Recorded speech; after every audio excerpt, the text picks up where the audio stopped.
Hello everybody, welcome into our latest live broadcast. Today it is Wednesday, the 14th of May 2025. Yes, May 14th and Wednesday. Let me get that straight. My name is Carey Holzman. Thanks you guys for tuning in and joining us here in the chat. I see a bunch of you already in there.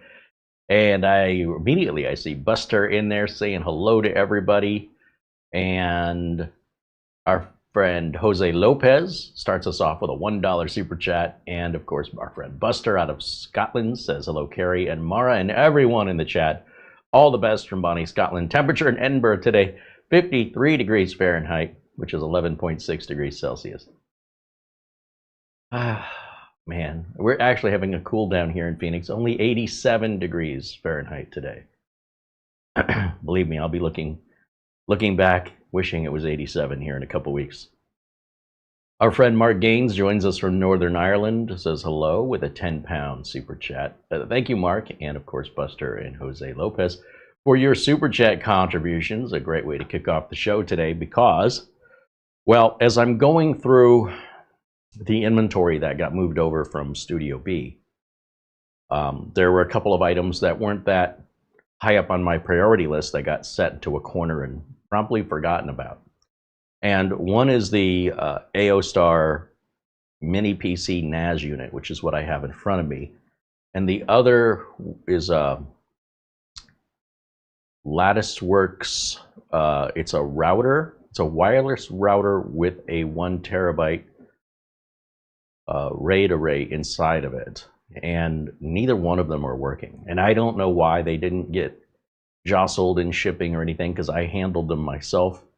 They just sat in a box, and now neither one of them will work for various different reasons, different symptoms. So I thought, let's start with the AOOSTAR, because when you look on reviews for the AOOSTAR, this is what the R1, I think this is called. There's a lot of, hey, this is pretty neat, blah, blah, blah. And then you never hear about it again. If anybody can find me in this unit being reviewed in the last 12 months, please share the link with me, because everything I'm seeing is nearly 2 years old. It might say it was posted a year ago, but if you look at the date, it was like December of 23. So you're looking at, closer to 18 months would be about the soonest, with no follow-up reviews whatsoever. Just, hey, I spent a day with it and I like it, kind of a thing. And well, that's all well and good, but is that enough to make a purchasing decision? I'd like to see some follow-ups. What's it like to live with? Well, this to me is too small of storage for our needs. I like the idea that you have a mini PC combined with a NAS. I'm not sure I like the idea of the Latticework, the, what was that called? The Amber Pro. The reason for that is you can't change your Wi-Fi router without having to replace your NAS. The other thing I don't like about these is they're only 2-drive NAS arrays. Depending on how much storage you need, 2 drives is certainly more convenient with regards to the amount of desk space it's going to take up, but then less convenient if you need larger capacity than what 2 drives can afford you. So, at that point, having the option to go to a 3rd or a 4th drive as needed or when needed is just not an option on these smaller units. This would be for creating your own cloud, and quite frankly, as cheap as that is now and as fast as Wi-Fi has become, I feel like both of these units are already obsolete for different reasons. The Amber Pro, because its Wi-Fi is out of date and there's no way to upgrade it. You just have to replace the whole thing. And I also don't like, it seems to rely on the Amber company for some of the services. So if the company goes out of business, the functionality of your NAS or your cloud access is then lost. That's my understanding of it.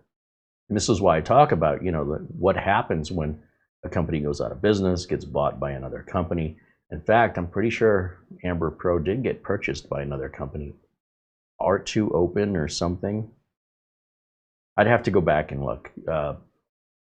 In the case of AOOSTAR, They still make this unit, but with a more modern processor than what we got.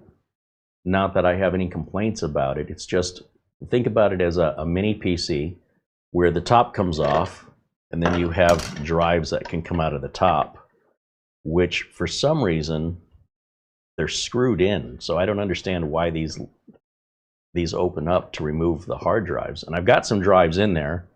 I'm going to guess they're 1 terabyte drives. I don't remember what I put in there. And the original video review of this we did on Studio B is available to watch, the unboxing and the setup, in the links of the video notes. I made sure that Mara added that.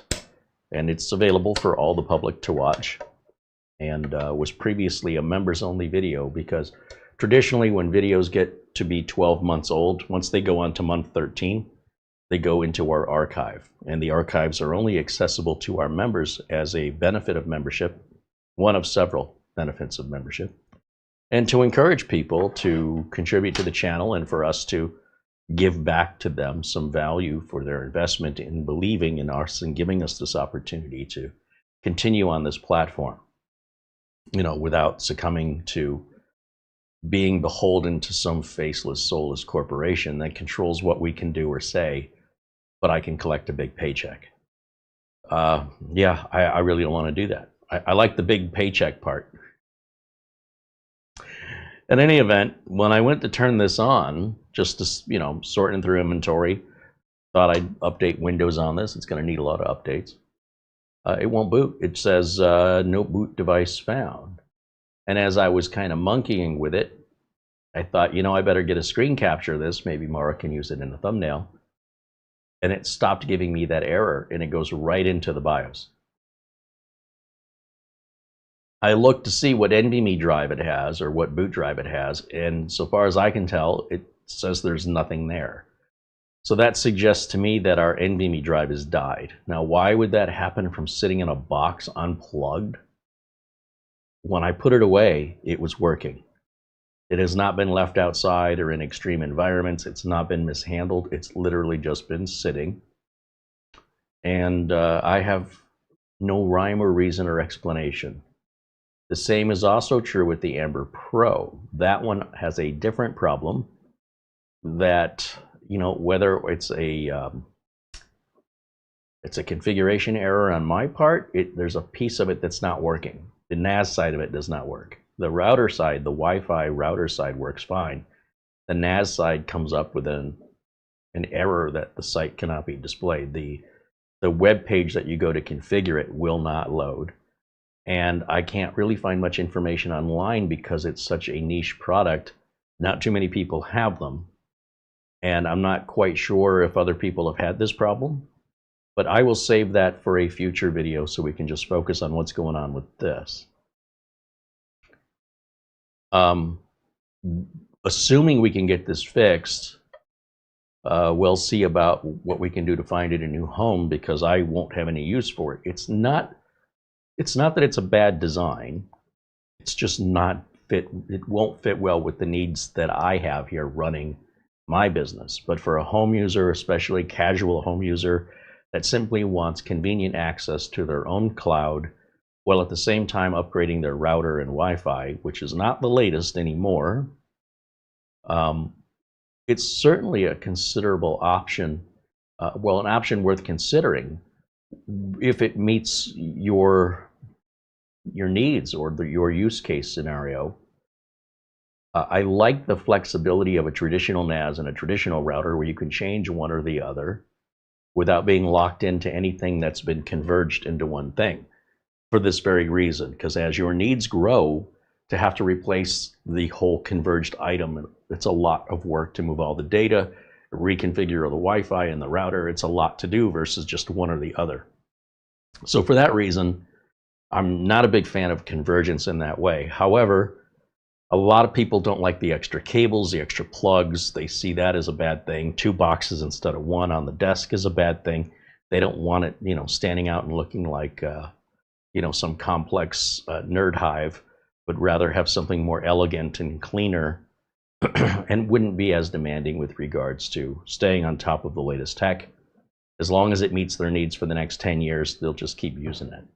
And that would be the perfect customer for something like this, or even the Amber Pro, something more specific and less demanding with regards to the latest in Wi-Fi and the ability to expand the storage out as you outgrow it.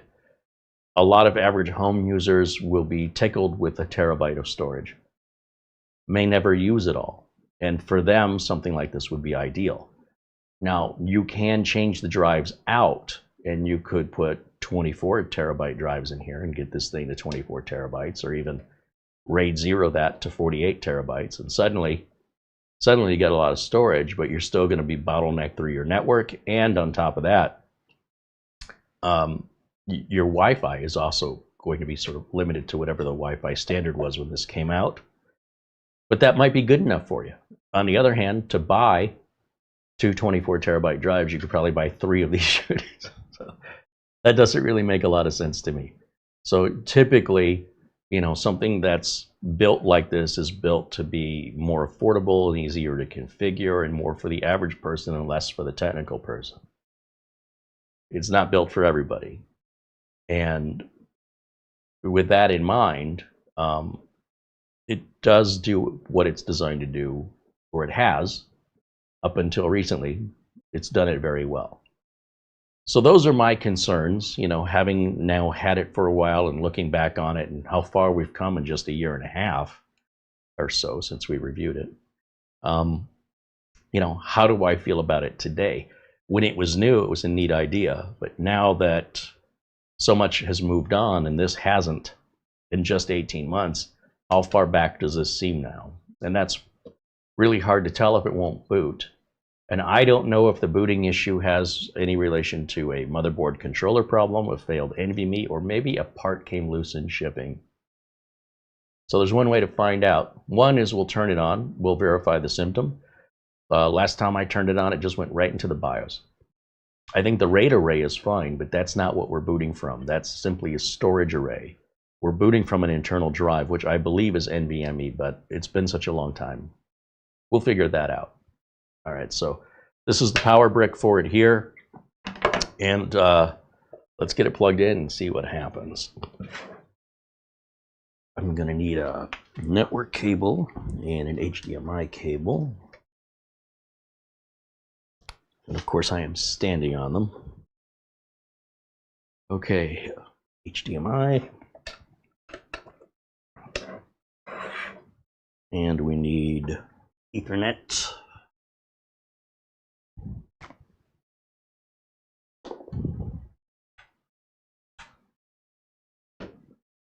Either of the Ethernet ports will work fine. This is not a router. This is a mini PC with a NAS built in. The other unit is the router with a NAS built in. I don't mean to confuse you. This could be configured as a soft router that does have the 2 network ports, but you'd have to have like a separate network switch. And again, this isn't really made for a technical person. This is made for just somebody a little above the average consumer, or the average consumer who understands cloud access and having their own private cloud, doesn't want to pay a monthly subscription or be potentially spied on by some corporation. They know that much, and they might even have somebody they pay to set this up for them and then show them how to use it, and that's it. That's the way it'll stay forever. That's your ideal client for that. Oh, power. I need a power cable. This is a standard PC style power connector here, which I'm always happy to see. And I've just got the lid off of it here. That normally sits on there like that, which is having some difficulty. There we go. I think something's poking up over here. Oh, maybe it goes this way. Yeah. So that's the way it would normally look with the tag up front. You pull it up like that. And that gives you access to change out the drives, but there are screws that hold these drives in. So not only do you have to release the drives, like with this handle, you also have to remove the top and bottom screw. And then on this one as well. So 4 screws. That's weird. And then there's 2 additional screws here and some screws on the bottom. And that should allow this whole outside cover to come off so we can take a look at what's going on in there. But first, replication of the symptom. So I am going to turn this on right there. Feel the air coming out of the top. This blows air up through the center of the unit as most cylindrical style designs do, whether it's a router or a PC design. Even the old, what was that PC? One of the big manufacturers was making these round PCs, and it would blow air right up through the middle, from the bottom through the top.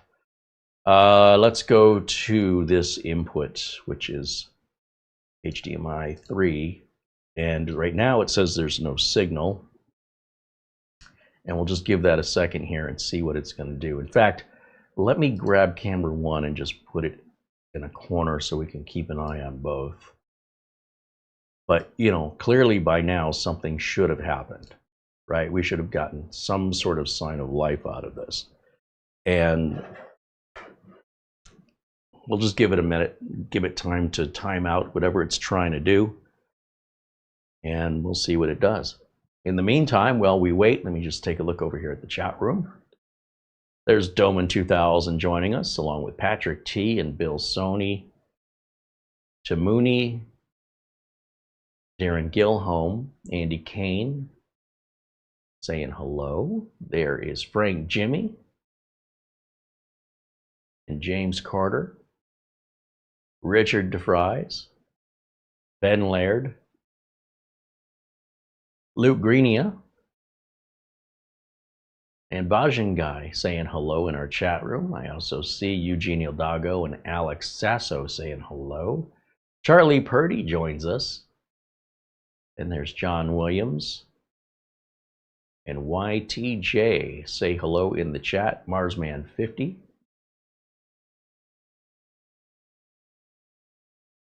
Says hello. There's Kurt Schlegel and 3D Everything. Lawrence Pierre.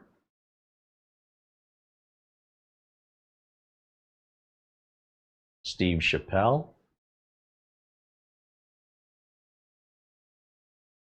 I think I got everybody. Hope. Welcome in, one and all. Glad you're all joining us today.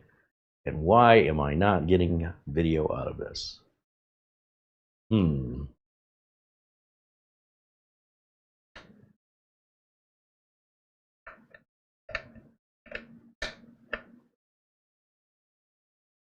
It's not good.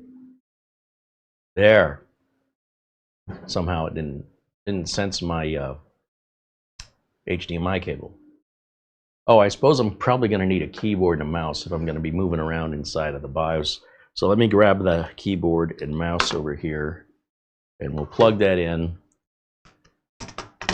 And this is about as far as I went with it the other night, because I just was going to plug it in to get Windows updates. It's probably got 23H2 on it, so I figured I'd hook up a KVM, go upstairs, and, well, that wasn't going to happen. So if we turn off camera 1 here, and we'll take a good look at this BIOS close up. I think the hint that we're going to see is in the connected drives. So we've got 16 gigs of RAM, it tells us,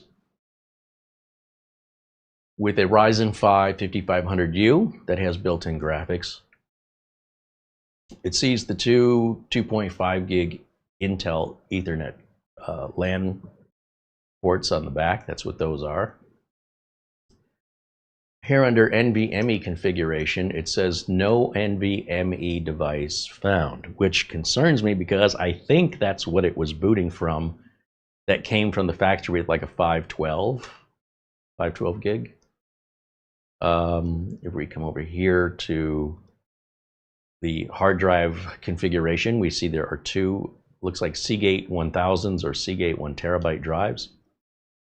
And under the boot mode, it wants to boot off NVMe first. So I haven't changed anything in here. This is just how it came out of the box. Now, whether or not it lost its configuration due to a BIOS battery going bad, we have to open it up and verify the drive that's in there is an NVMe and that it's plugged in correctly, that it hasn't come loose. And we may just have a bad NVMe drive, but how it would go bad from sitting doesn't really make any sense to me. It certainly wouldn't be an issue that it sat too long. there's a lot of discussion online about data that mysteriously vanishes over time, but we're talking many, many, many years, not just a few months.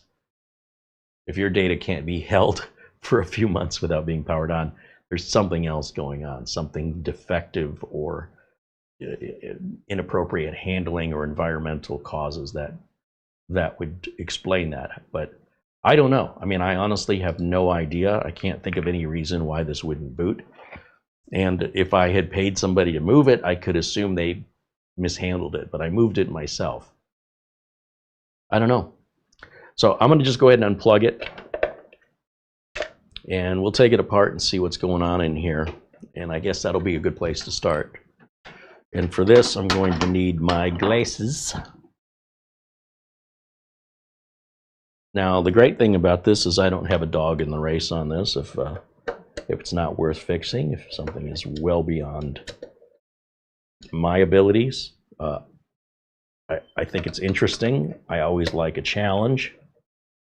And I don't have, well, I do have some other work to do, but it's not it's not, I'm not under any pressure to get it done. So I have the luxury of time now, which is why this has taken me so long to get back to finally be able to start looking at this stuff. No, that's still not going to come out. What the heck? Okay, you would think that would just slide out of there, but it's not coming out. So let me remove the entire top. Ooh, that's not fitting very well.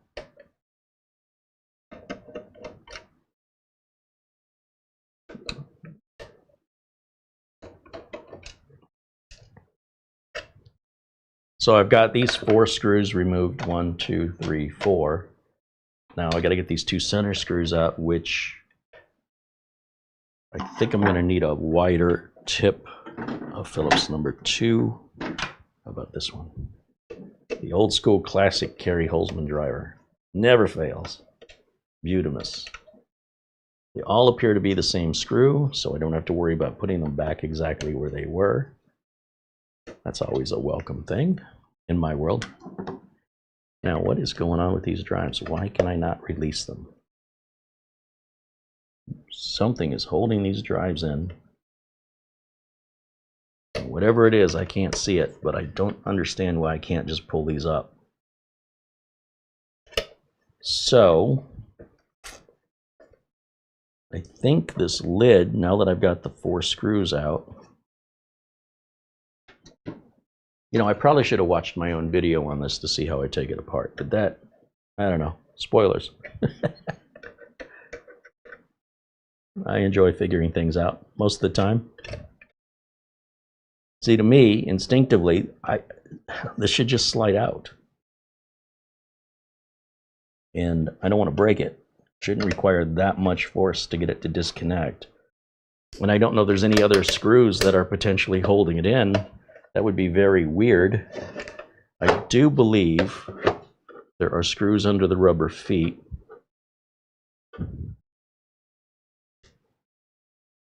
Yeah, there are.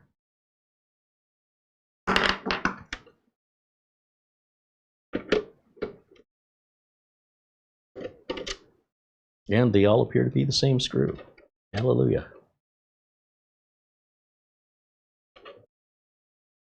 And these rubber feet, they've got like a nub that goes into the hole that hides the screw, and then they have the sticky tape. If they would have just cut those feet off where the nub is, you'd have never known any different. It still would have had enough rubber foot to not scratch up the surface and keep it level, while also leaving the screw exposed. But I don't agree with that design, that they cover up the screws like that.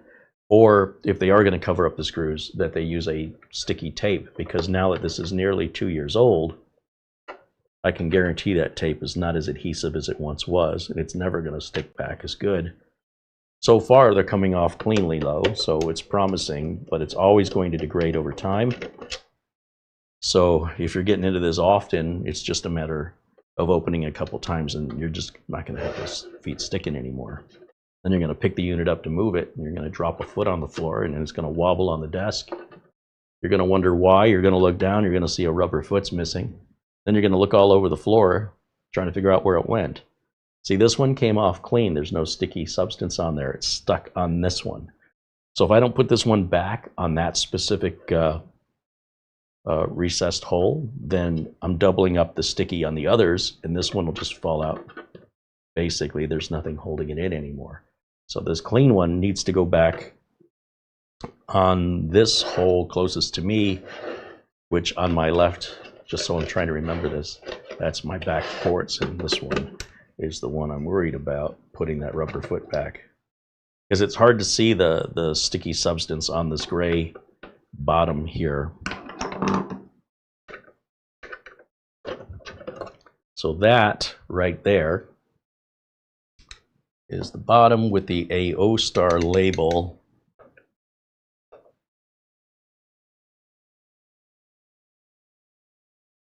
Interesting, it's kind of going on sideways. If I want to put this back the way it was. Oh, now that just slides off of there. Look at that. Okay. That seems right.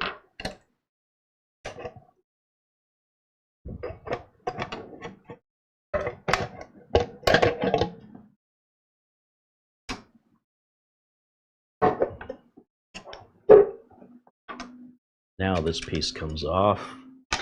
Now these drives, they should come out.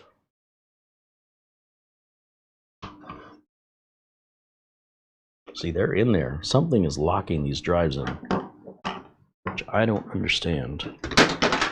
Not that we're having any problem with these drives, but I'm failing to get why they are, or what is holding these drives in.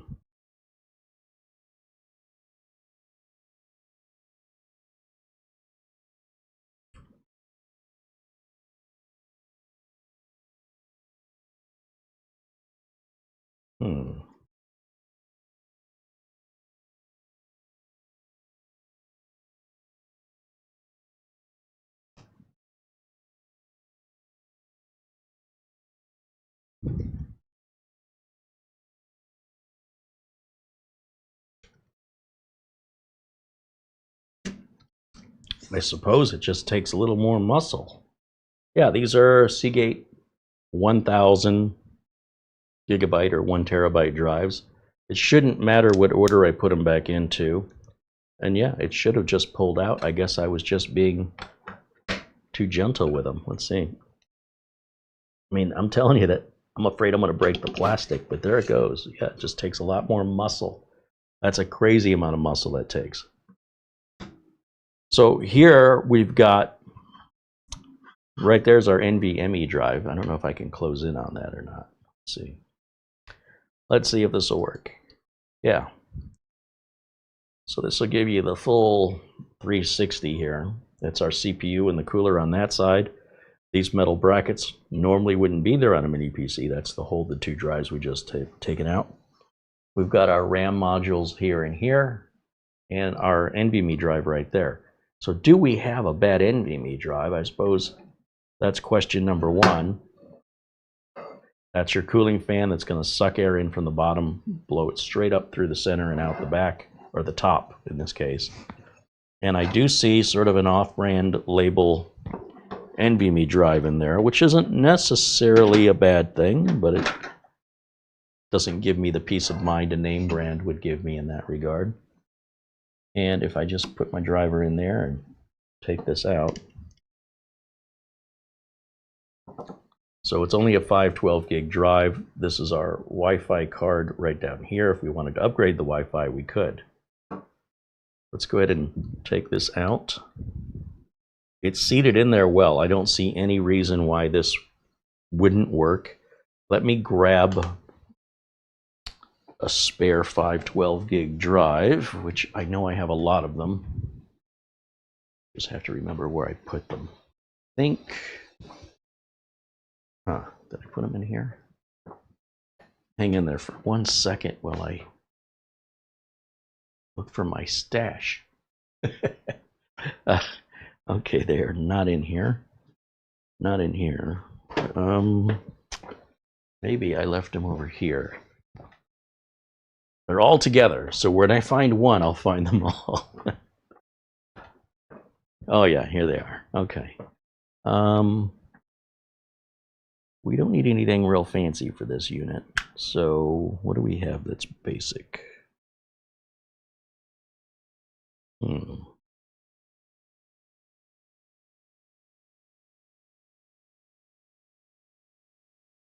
I think what I want to use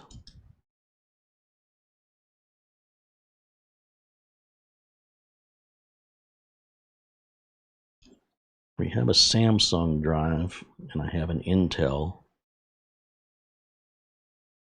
You know what? This Intel 670p is 512 gig. These weren't exactly rocket ship drives, but they were very reliable. That seems like the perfect replacement. Now, if the motherboard has a controller issue, then there's nothing wrong with the NVMe drive I took out. So this is just a process of elimination using the tools I have available to swap out based on what the symptoms are. That's how I know where to go to look. So this is the new drive, well, the used drive that we're going to pop in there. And there is room in here for a second NVMe drive facing the other way. There's one here, one here, one there. So we took out the one that was here, and then there's space for another one right there, which seems kind of weird. But if the controller is bad on one of these, or if there was damage to it, I could always try the other side. So that's kind of a good fallback. Let's go ahead and place the Intel drive in there. And we'll put that back in.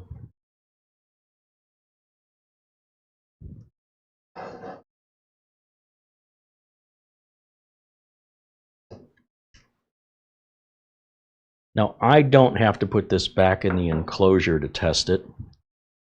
All of our ports are available here, so I can plug our keyboard back in. I'm going to leave the internet disconnected because this drive will be erased, so there won't be anything on it. This one, we can put this in an enclosure later and just verify it's dead. This will only be the second NVMe drive in my career, if it's dead, that I've ever seen, and it's also a name brand I don't recognize. ASINT? I don't know who that is. Let's see. We could put the drives back in, and again, it shouldn't matter which drive was in which slot. In most cases, it doesn't matter. And they don't have anything on them anyway, so we'll just make sure those are seated well. Without the lid, there's no way to lock them down, so we'll just make sure they're seated. They'll kind of click into place, and yeah, nothing's holding them in. Coming back to this side, we can give it power now. And I need an HDMI cable.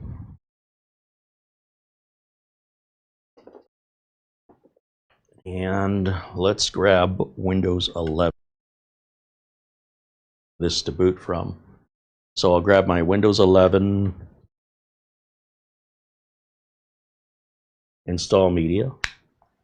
We'll plug that into one of our blue USB ports because those are faster. And then right here, this should be our power button. Yeah, it's powering up. Let's go back over to camera 3. Can I put one in the corner again? Let's do both. See if it boots up any faster this time. And I need to make sure this power brick stays on the counter, or the weight of it's going to pull the whole thing off onto the floor. And then I'm probably going to have another problem to deal with. Now, as the BIOS starts up, it's probably recognizing this different NVMe drive. It might take just a second longer, but we should get some life out of it here. I also know that I had to unplug and replug the HDMI cable before, so I'm going to do that one more time just to make sure. Yeah, so far nothing. Oh, look at this. Okay, so we've started from the flash drive. So let me get rid of camera 1 here for a second. And the question is, will it offer us the Intel drive as an installation location. Because before it didn't. Before, when I tried this, it said I had no drives available to install Windows 11 on. It only showed me the flash drive. And it wouldn't even show me the mechanical drives because they require a RAID driver, which I would not put on, just so I make sure I don't install on those. So let's see. Let's see what happens. All this because I just want to take it out of the box and update it.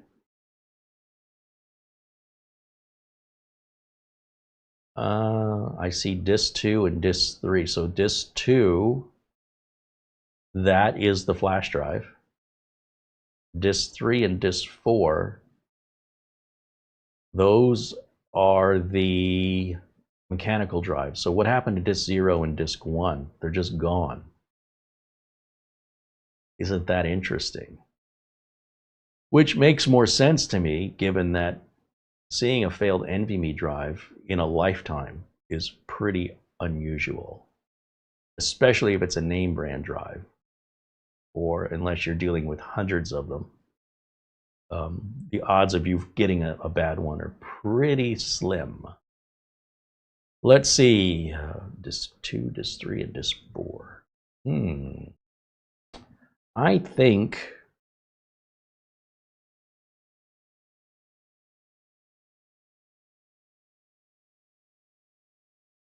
maybe a motherboard controller issue. Let's turn the machine on. Let's do this. Let's go back to camera 1. We'll go full screen over here. And what I'm going to do is I'm going to pull the power cable out. It is seeing these drives, interestingly, but it won't see them as one drive like as a RAID array. Shouldn't have put these back in, quite frankly, because it makes me nervous taking them out there, in there, so tight. We'll just leave them out while we conduct the rest of our diagnostic, and then we'll add these later. All this is making life more complicated because they're in the way of working on the machine, and they're offering us installation areas that we don't want to see. So best to just simplify life. We don't need them. It doesn't do us any benefit to put them in until the machine works. Once the machine works, then put them back in. Keep your life easy, simple. What I'm curious about is if I move this NVMe over to the other slot, will that make a difference?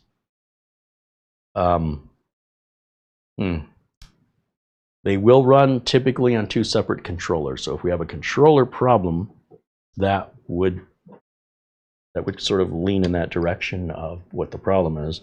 And that would basically be unrepairable. For the cost, it would be cheaper to simply buy a whole new system.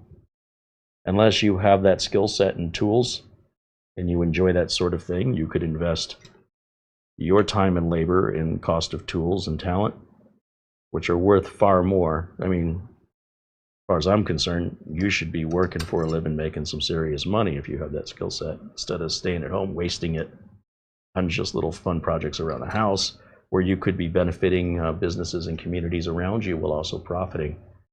I don't know why somebody would choose that, unless maybe they're retired or can't work for some reason.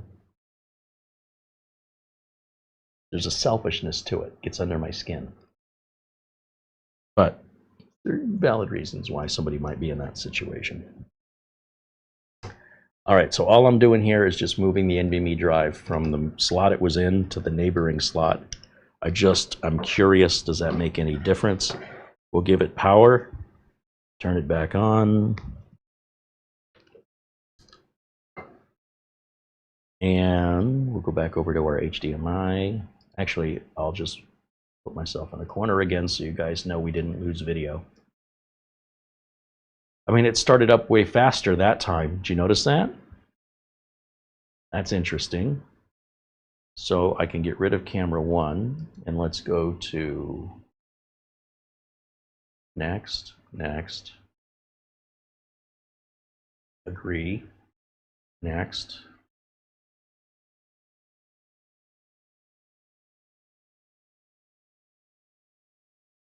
Accept.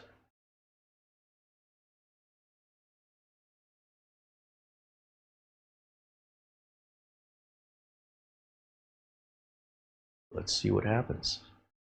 Disk 0. It's there now. We do see it. So now I've got to wonder, if this is the case, if this is a bad controller, that means there's nothing wrong with this drive and we don't have to do the reinstall. So the next part of the diagnostic, and by the way, you know, other people may have other ways they diagnose. I know too many techs in this field that will spend 3 hours using software rather than use their own brain and figure it out in 15 minutes. If that's how they want to do it, it doesn't bother me. But I got other things to do, and if your hands aren't in it and you're just trusting software to give you answers and you believe those answers, that's your choice. I've been around computers long enough to know, don't believe the software without verifying it with your own eyeballs and your own hands. So this is my method of working, and you don't have to use my method, but I certainly wouldn't use a method involving running utilities on this thing, because you'll be on it all day. I'll be on to the second or third repair where you're still working on one. So that's the reason that I do this process the order that I do. So I've got the original drive back in, just moved over one slot. Now let's turn it back on and let's see if we have any better luck with this booting. If this drive is good, it should fire right up. The only other thing I can think of is somehow that other slot's been disabled in the BIOS, but to the best of my knowledge, that's not possible. But we could go in and we can check. It did work. That's how it came to us. We never altered it from the factory. So I have no idea why that would happen. It makes no sense to me. And already we're seeing a long delay in the startup. And I can't help but wonder if that's drive related. A bad drive can cause a bad controller. Well, typically the controllers on these NVMe drives technically they're built on to the drive, but they're still plugged into the PCIe bus effectively. And if there's a problem with that, oh, now look here. According to this, it booted from the flash drive because it couldn't boot from that NVMe drive. This gets more interesting. So let's take a quick look at if it offers us a drive like it did before, or if it says there's no drive there, because that would imply two separate issues and probably related, right? Something when the drive failed took out something on the PCIe bus, or the other way around on that channel. But let's just see what it does.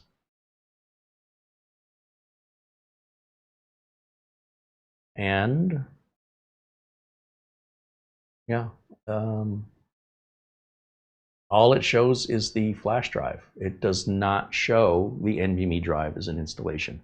So that tells me that this NVMe drive is bad.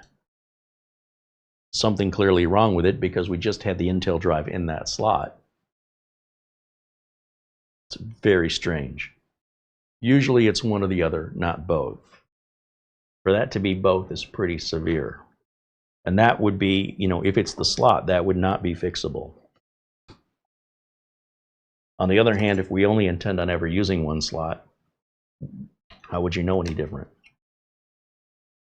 So now my question is, just to verify, because now I'm doubting myself, I want to put the Intel drive back in the original slot. Well, you know, now that the mechanical drives are out of it, and just make sure I didn't overlook it. So we'll pop that in there. Now I do expect it to boot to the Windows installation drive, because there is no format or partition on this drive I'm putting in. At least there shouldn't be. If I keep my inventory straight, everything on that inventory area should have been wiped clean. So I'm expecting this to start in Windows 11. Then we'll go back and see if it offers that as an installation drive or not. All right, let's find out.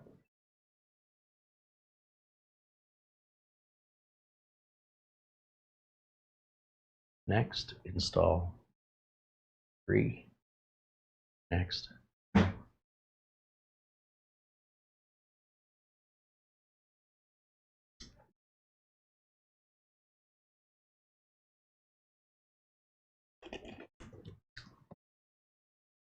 Okay. Accept.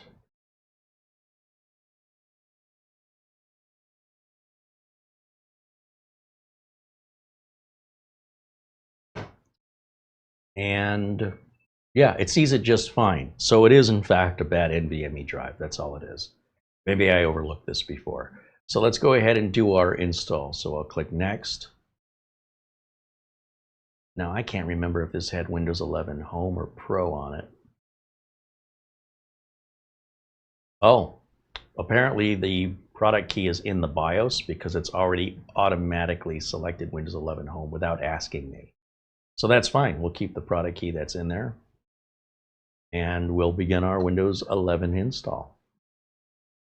So that satisfies me that it is what I suspected, a bad NVMe drive. However, again, it's really rare to see one go bad. It happens, but it doesn't happen with the frequency of mechanical drives, where I would almost guarantee you've suffered multiple mechanical drive failures during the 80s, 90s, and even early 2000s. These days, if you suffer a drive failure from SSD, it doesn't happen as frequently, and for many of us will never happen at all. But it does still happen. And my channel is evidence of the frequency. How many times have you seen me show you a bad NVMe drive or a bad solid state drive? I think we've had 2 3.5-inch solid state drives fail, and we've had 2 NVMe. I think this is the second one. And we've been using these since 2013, and we're in 2025 now. Well, we were using SATA SSDs in 2013, and the NVMe's, I think, around 2016. So almost 10 years to see 2 bad ones. By comparison, if they were mechanical drives, we'd be on number 40 or 50 by now of replacement. That's how frequent and common replacing mechanical drives used to be. I'm going to leave that little screw right there. I don't want to do anything to this unit while power is running. If the screw gets dropped by the screwdriver, it shorts anything out on the board, it'll likely be game over. Oh, for a little quarter-penny screw and impatience on behalf of the person working on it. So with that, we'll let this run, and let me just take a look here in the chat and see what you guys have to say. Andy wants to know if the slots are numbered. No, I don't believe the slots are numbered, but I don't think they need to be. You should be able to place either drive in either slot. And the same is true with Synology. You can move the drives around, it'll still boot. It'll tell you, likely it'll tell you the drives aren't in their original slots, but it should be able to self-correct that. RAID is intelligent enough. Back in the old days, though, that was important, but these days should not matter. And if it doesn't matter, there wouldn't be numbers on them. One of the reasons slots have numbers today is to tell you which drive has failed. So if I get an alert from the NAS that says drive 2 has failed, how do I know which one is drive 2? Unless they're labeled. But as for putting them back, it shouldn't matter what order they're put back in.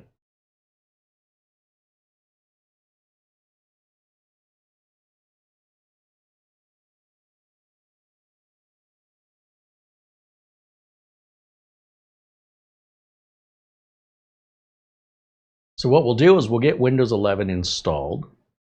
Then we can add the drives back in and make sure that, well, probably what we want to do is get the drivers put in for Windows 11 once we get Windows 11 put back on. All the drivers for the motherboard, right? The AMD Adrenalin drivers, any network card drivers, and then of course the RAID controller drivers that will be required for those drives to be seen. Once all that's done and everything looks happy in the device manager, and I cannot stress to you, if your time is of any value to you, doing it any other way, you have a lot more time and curiosity and the luxury of that than I do. So I'm not telling you how you should do things. I'm showing you how I, as a professional computer technician, go about fixing computers that generates me a profit, keeps my customers happy. It is not a process I am asking for your approval on, and it doesn't have to be a process you would follow. If you run your own business and you have your customers and you follow a different process, I encourage you to share that information with the rest of us by creating a YouTube channel and showing us the work that you're paid to do. Otherwise, well, I appreciate your suggestions. You've got it backwards. I'm here to offer this information to you. If you don't agree with it, it's not on the table. I'm just doing work and I'm showing you how I work. If you work differently, go work differently. And do us a favor, turn on your camera and show us how you work. Then we can all tell you how you're doing it wrong. Let's see how you like it. I love YouTube sometimes. All right, let's see what else do we have in the chat room here.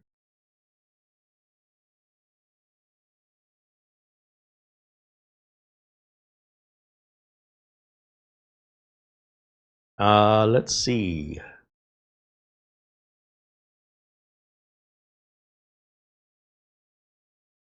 Attila wants to know if there's any hard drive brands or models that are more reliable than others. It depends how many you're buying. Are you buying 1,000 hard drives or 100? Or are you just talking about buying 1 or 2? If your scale is just 1 or 2, there's no statistics that apply to you one way or the other. So I need to know how many drives are you looking at buying. The bottom line is, as a consumer that's only buying 1 or 2 hard drives, they're all basically having the same warranty. And so long as you have a backup, it doesn't matter. It's a minor inconvenience to send the drive in and have it replaced under warranty and just recover from your backup. So that reliability is no longer an issue these days. However, if you're buying, if you're going to be buying like 100 drives or 1,000 drives, that's where reliability starts to matter because of the frequency in which you're going to have to pay your IT staff to go through the process of pulling and replacing drives. But for the individual home user, it's insignificant data that doesn't apply to a single purchase, or a purchase of anything under less than I'd say less than a dozen.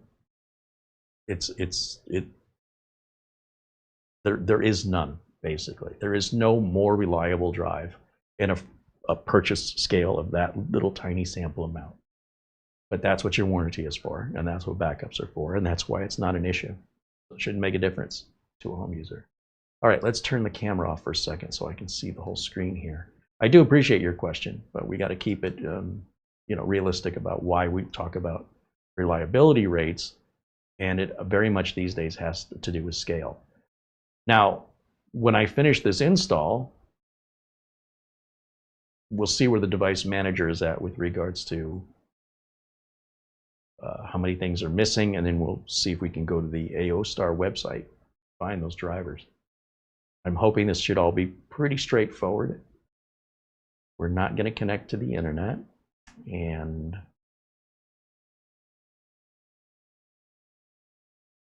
oh, that's interesting. Something went wrong. I've not seen that before. Out-of-box experience local. That's a new one, but we got past it, whatever that means. So there may be more damage. I mean, whatever caused that NVMe drive to go out, maybe we've got some problems with the RAM here. I don't know yet, but that does make me concerned. I expect a clean install to always be the same, and I should not have to repair anything beyond this point. So the fact that I had to, at the very least, acknowledge an error here, that's not normal, and that tells me something's still off. Unless it's related to the RAID array, which I suppose is possible, but again, even on other RAID arrays, I've not seen that happen before. So as this finishes our install, let me jump back over to the chat. Let's get camera 1 back on.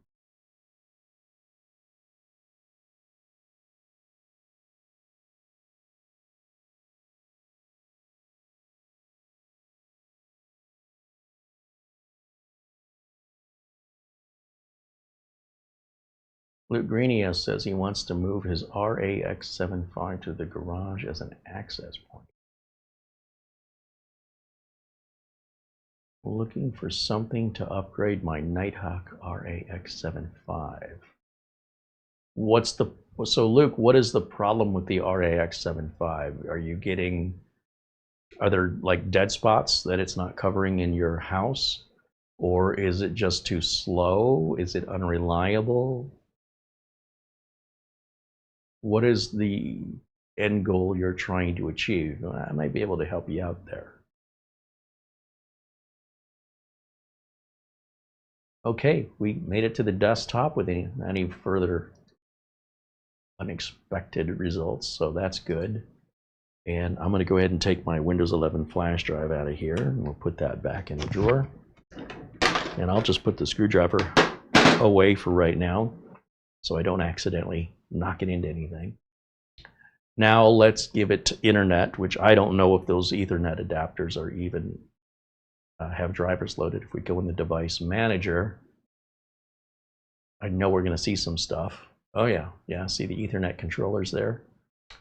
So plugging the internet in isn't going to work for me until I get those drivers, and I can't get those drivers without either a flash drive that has the drivers on it or using, well, you know what I like to use. I have a USB to Ethernet adapter, and these sell for like 15 bucks or less on Amazon.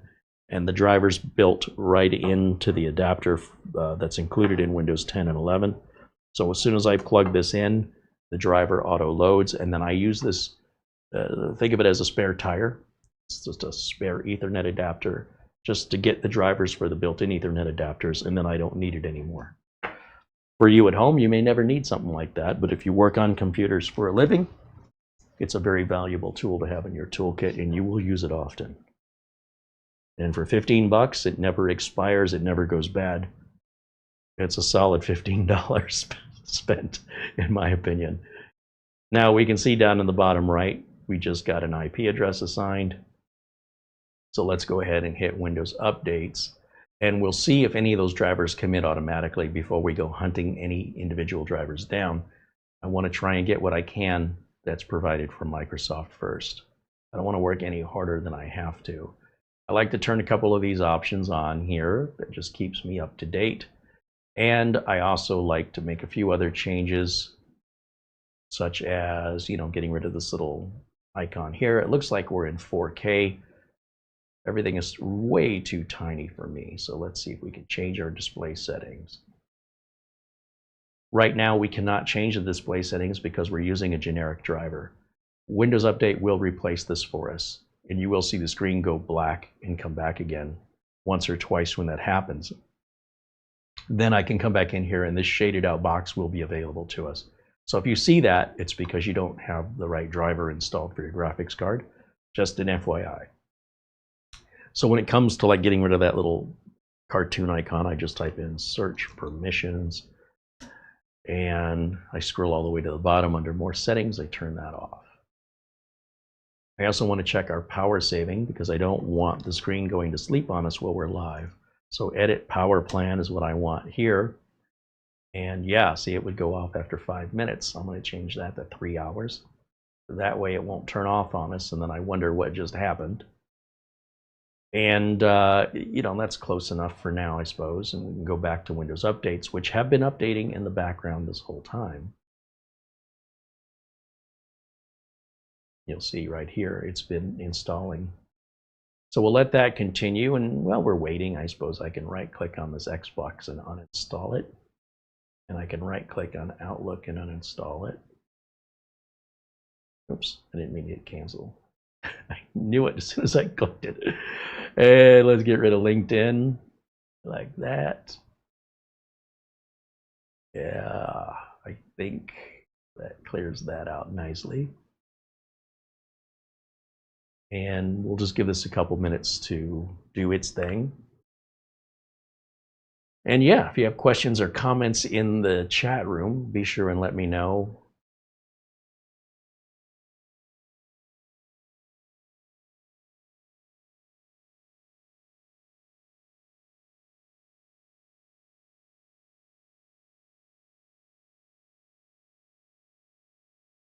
Luke Grania says, I'm just wanting something newer for the house so I can move the RAX 75 to the garage. I can run a Cat 6 cable to the garage, and I would like Wi-Fi out there.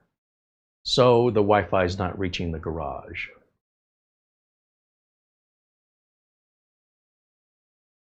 He says the Nighthawk RAX 75 has been a good router, and I have no complaints about it. I don't think Netgear allows you to expand the router into a mesh. Like TP-Link and ASUS, they have the option in the routers to turn them into mesh points. You just get another router, put them both in mesh mode. What I would do if I were you is I would reach out to this guy I know named Carey, and I would send him an email and say, hey, I know you recently upgraded your mesh system. What are you doing with your old one? Because our old one is pretty darn incredible. In fact, ASUS sent us their mesh system, the VQ10, and we've had some issues with it here. And it would be great if we could put that in a different environment with somebody that we trust will actually follow up with us and not just take it and run away, which we know when we send something to Luke, he follows up with us constantly, tells us how things are working. So maybe we could help each other out, but let's talk about that privately. I'm trying to think how we were going to follow up on the BQ10. And I don't think, even when the BQ10 is up and running solidly for us, that it's going to compare to the TP-Link we're using. Mainly because we have 3 TP-Link units versus the 2 BQ10s. And I can't see how the BQ10 can keep up. But there's also a significant price difference. The TP-Link system was a good third more money. So I think even if we can get the BQ10 up and running, we're still not going to be happy with it compared to the TP-Link. But is that even a fair comparison, comparing a $900 system to a $1,300 system? Not exactly sure that's an apples to apples comparison there.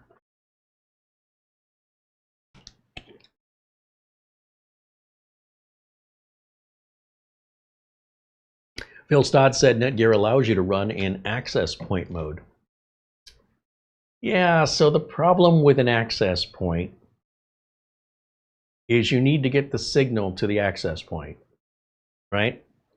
And the access point won't run any quicker to anything connected to it than its connection speed to the main router. So if your access point is getting 3 bars of signal, then the speed you're going to get is 3 bars of signals worth of speed out of everything that's connected to the access point. The access point signal has to overlap with the router signal, unless you can hardwire it. If you hardwire a Cat6 cable from the router to the back of the access point, that's a different story. But if you could just run a cable, what do you need an access point for? Just plug in a switch and be done with it. Just cable everything at that point.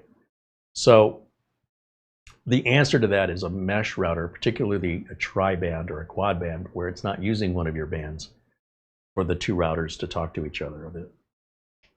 The mesh points need to communicate, and you don't want them communicating on the same channel you're trying to communicate on. It slows everything down.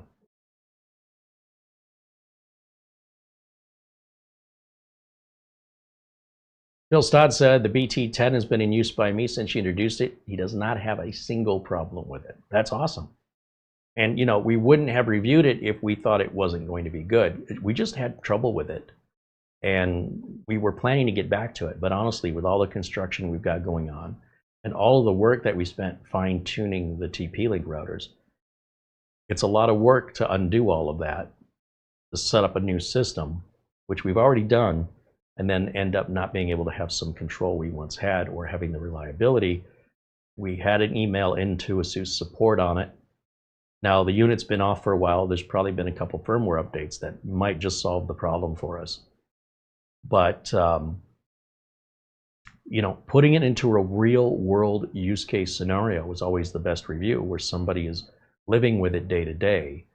And if we're living with it day to day to test it, and it's not holding up with the coverage and the speeds we're getting from the TP-Link, we're not going to be happy testing it. You know, the review's not, it's already a tainted review at that point. So what I'm thinking is this could be a good solution for us both, given that we've worked with Lou Greeny on several other projects, and he's always been good with follow-up. And if he has any issues, he'll let us know, and it can be his frustration and not mine. But no, I do think it's going to be a fantastic system. I wouldn't send it to him if I thought it was going to be bad.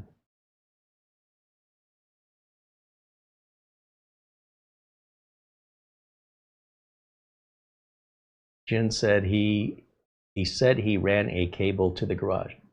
Well, and you can still keep it cabled to the mesh point, right? You can do your backhaul through the cable, so it's not like that's all for nothing. It's just optional.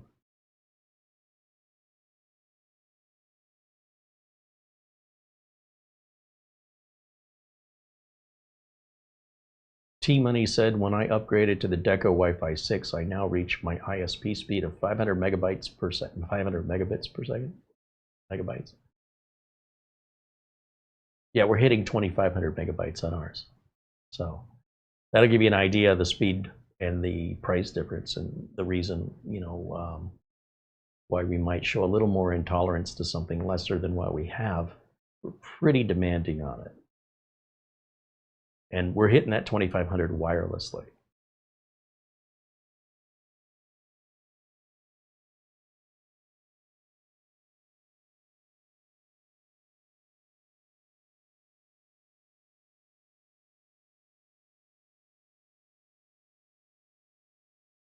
There's some talk about power line adapters. They're way too slow, way too slow.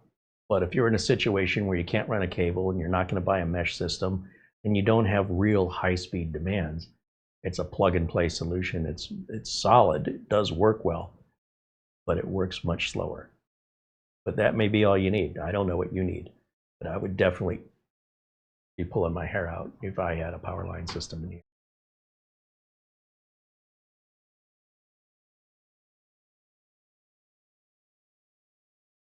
Maybe it's time for us to get some routers out here again and review them. It's been a while.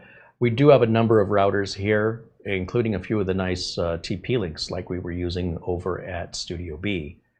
I was not using a mesh system initially at Studio B. We ended up we didn't need it, quite frankly. The modern Wi-Fi 6E and Wi-Fi 7 routers covered the entire building front to back without any need for anything more. And by the way, that was poor placement of the router over there. Because if the router were placed in the middle of the building instead of to one side, the coverage would have even been better. But we definitely weren't as demanding on the coverage there as we are here. And the most we used the signal for on the other side of the building was for streaming Netflix. So that doesn't require much.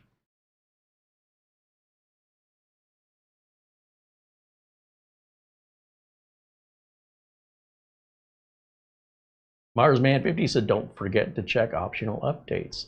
Oh yeah, that's a great idea. Let's go over there, and since we're waiting anyway, we can see if there's anything optional sitting under there. Well, it's optional in Windows 10. It's advanced on Windows 11, advanced options. And then we can look for optional updates. Here, it does show there are 5 available. That's a lot.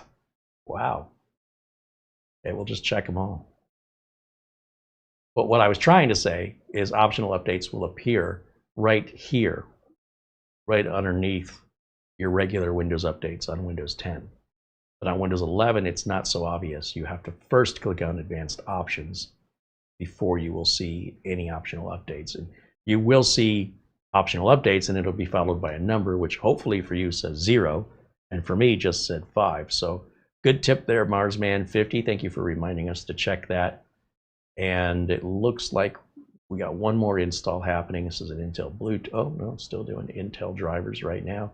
So that's probably our wireless and wired network cards. And there's our restart now, and we'll restart it. That wasn't too bad. It's nice starting out with 24H2, right? Versus having an older version of Windows and the updates, it just take forever. This is much more tolerable. And with 25H2 coming out this fall, then even all those updates go away, and we start over with 0 again, and for the next 12 months they build up. And then there'll be 26H2 in the fall of 26. All right, let's see what else we have here in the chat. Luke says the distance from the house to the detached garage is around 60 to 70 feet. I mean, a modern day router should cover that without a problem, especially if the router is centrally placed. However, most of the routers are measured in square footage, right? They're going to say this will cover 3,000 square feet. So whether that means 3,000 square feet straight up and down, left and right, it's a big circle of range that the antenna is broadcasting in, up, down, left, and right. Then, of course, there's the materials that your building is made out of, the walls you've got to get through, and other wireless, perhaps coming from appliances like a microwave, or neighbors if you live in a crowded city. Somehow I don't think in Vermont. Luke lives in a crowded city. But you could have congestion in the Wi-Fi that's difficult to compete with, and it can impair the signal strength and quality. So with that, router placement is key, first and foremost. If you can get it central and high up, you're going to get the best equal coverage in all directions, including if you have a second floor. If what you're talking about is a detached building outside, putting the router closer to that side of the building, also central, but to that wall instead of to the opposite wall, that's also going to improve signal strength. The answer isn't always just go buy some more equipment. Sometimes it's just using the equipment you've got correctly, because the RAX 75 is not exactly a slouch. And I'm not quite sure what the rated square footage is on that, but that's assuming a big open field, right? Without any obstacles, without any congestion of Wi-Fi signals from other devices or neighbors. So that's as good as it's going to do. Whatever the manufacturer says it can do is the max. You'll never get it to do more than that. It's always going to be less depending on the environment. And of course, what you're connecting to it also makes a difference. Sometimes the answer isn't so much to replace the router, but to replace the thing you're connecting to the router. Maybe outdated or using an older tech. Think of it like if I have a bullhorn and I'm talking to you across an empty field, but you don't have a bullhorn, and when you respond to me, I can't hear you. You're going to need a bullhorn for me to hear you. Otherwise, you can only hear me. Well, Wi-Fi signals require both the receiving unit and the sending unit be able to send and receive equally if you want to have a standard connection strength throughout the building. But if one or the other is the weak point, then that's the problem, and that's where the focus should be on resolving that problem. That's why I wanted more information from you. That in and of itself may be the solution and not the router, but I don't know what you're connecting to it. Also, just simply placing the router in a more central location, sometimes that's all it takes. Let's go back to our desktop device manager and see where we're at. First of all, I should be able to change my resolution now, so let me do that first. Under display settings, yeah, see, that's not grayed out anymore because we have a driver now. And we'll do 1920 by 1080. Keep those changes. Close that out, and we'll right-click on the Start button and go to Device Manager. And under Device Manager, what do we have missing now? Interestingly, the Ethernet controllers are still not there. Wow. Well, it happens. So the other thing I would do is check for updates one more time. You never know. Hit retry all. Typically, you can get wireless and wired Intel drivers right out of the Intel Driver Assistant. Also, while this is loading, we can look up AOOSTAR's website and see if they have a good support side that offers us driver downloads, and that could also save us some time. I killed two birds with one stone here.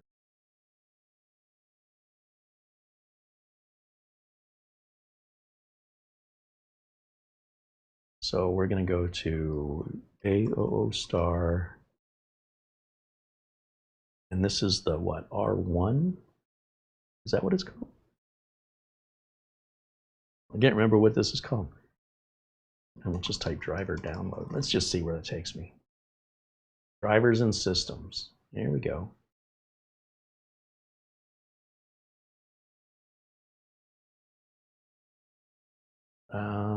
Yeah, this is us here. We've got the, already forgotten which processor. 5500U. I don't even see a 5500U. I see a 5700.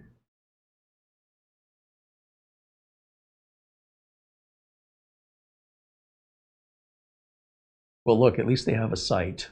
That's more than I can say for some. Oh, there's a BIOS. Look at these BIOS updates. not a fan with this organization because you see they have a number of WTRs. There's a 100 WTR Pro, an N150 WTR Pro, an R1 N100. This is very confusing.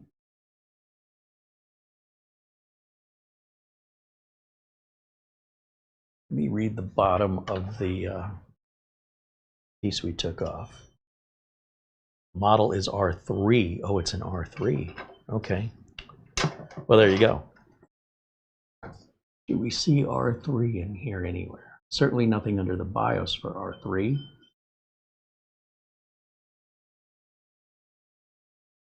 How about under drivers? R series, R7. None of these match. Well, my guess is, interestingly, we have Intel networking on an AMD CPU. My guess is this R7 is probably identical.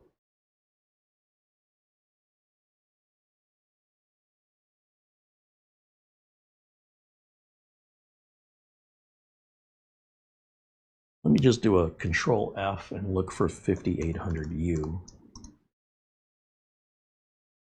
MN58. 5800U. There's a BIOS, but there's no drivers. Is this an MN58 or is that just a mini PC? I don't know, and I don't necessarily need a BIOS. I'm looking for drivers. So the closest thing I think I can find is going to be one of the R series. I think this R7 is pretty darn close to what we've got. That says it's a whole system. I just want drivers. System implies it's the operating system. Drives, I think they mean to say drivers. Drives means drivers. They're misspelling it here, and I think it's an English language conversion issue. I have seen this on Paladin's website where they keep calling it drives, and in other areas they call it drivers. So just be aware, if you see that, you have to translate it yourself because they did not do a good job, and they're not the only ones, unfortunately. So if that's the whole system, that's the drivers and the system. This says drivers here, 5825U. That should be pretty close. They don't even host their own files. They're using Megatrans, good old Kim.com's website here. 43.5 megs is a decent size, but they're using a file sharing site. They're not hosting it themselves. And you typically do see this on smaller companies that can't afford or are trying to save money from paying for hosting. What happens if we open this? It's an executable file. That's sketchy. It says it's AMD Adrenalin software. That's not what I wanted.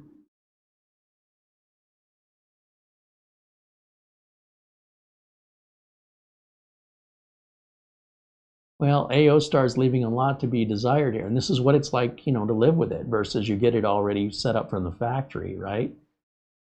If you never go through this process and you're reviewing a product and basing a buy recommendation, it's different from living with it should you have to go through this, which, let's face it, for most of us, it's just a matter of time for one reason or another that you would have to do a reinstall. Now, I've shown you how you can back up your drivers for free using commands in Windows. It's very easy, it's fast, it's free. And if you do that before there's a problem, you can always fall back on those drivers and never be in this position. But given this drive died unexpectedly, and I also didn't know this command back in the day, I never had a chance to back those drivers up. If we were simply replacing the drive because we wanted to, we would still have the data here. And it wouldn't be worth any sort of attempt to recover data just for drivers we can download for free, but we're just too lazy to go and get them. We shouldn't have to go and get them though. Like AOOSTAR should be making these easily available. So unless I'm on the wrong website, we're going to go ahead and do these AMD Adrenalin drivers. You'll see there was a new chipset driver, and it's still not going to resolve our Intel network card stuff. So for that, I'm going to just go up here and I'm going to type in Intel Driver Assistant, and that should likely take care of everything. between the AMD Adrenalin and the Intel driver update, I think that will take care of us. It's only one way to know for sure. So this is all free, and it's coming from Intel. It's not a third party. And I can go ahead and get rid of camera one so you can see what I'm doing over here. Clicking on these downloads that I'm grabbing in the top right corner. And the Intel Driver Assistant does have a prerequisite where it needs, basically, I think it's a framework download, but we're going to take it. Comes from Microsoft. Everything's on the up and up. Yeah, it's needing some runtime. And whether that's something that changed in the support assistant or something that changed in Windows, it didn't always do this. But you know, security keeps getting ramped up and things have to get more and more double checked and triple checked due to all of the nasty jerks out online that are trying to steal from you. So let's go ahead and finish our install here. I can decline this part of it, which is just, you know, monitoring any installation issues and errors that can be reported anonymously back to Intel so they can continue further developing that software. It's supposed to be all randomized and privatized, and you have a choice to opt out of it. So I just choose to opt out of it. It doesn't really matter. You choose for yourself.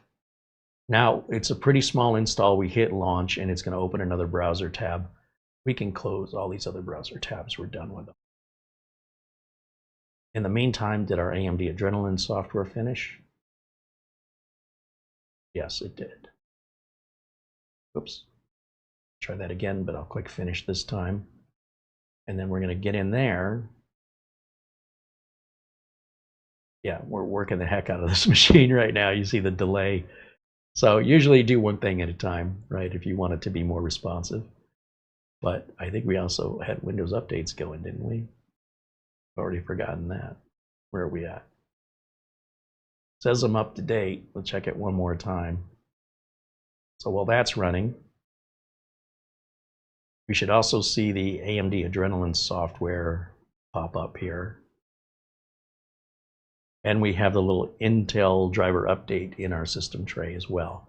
So since I'm not getting any response and I'm impatient right now, this is finished. It says we're up to date. I'm going to close all this out. So all we're going to do now is bring up the Intel driver assistant.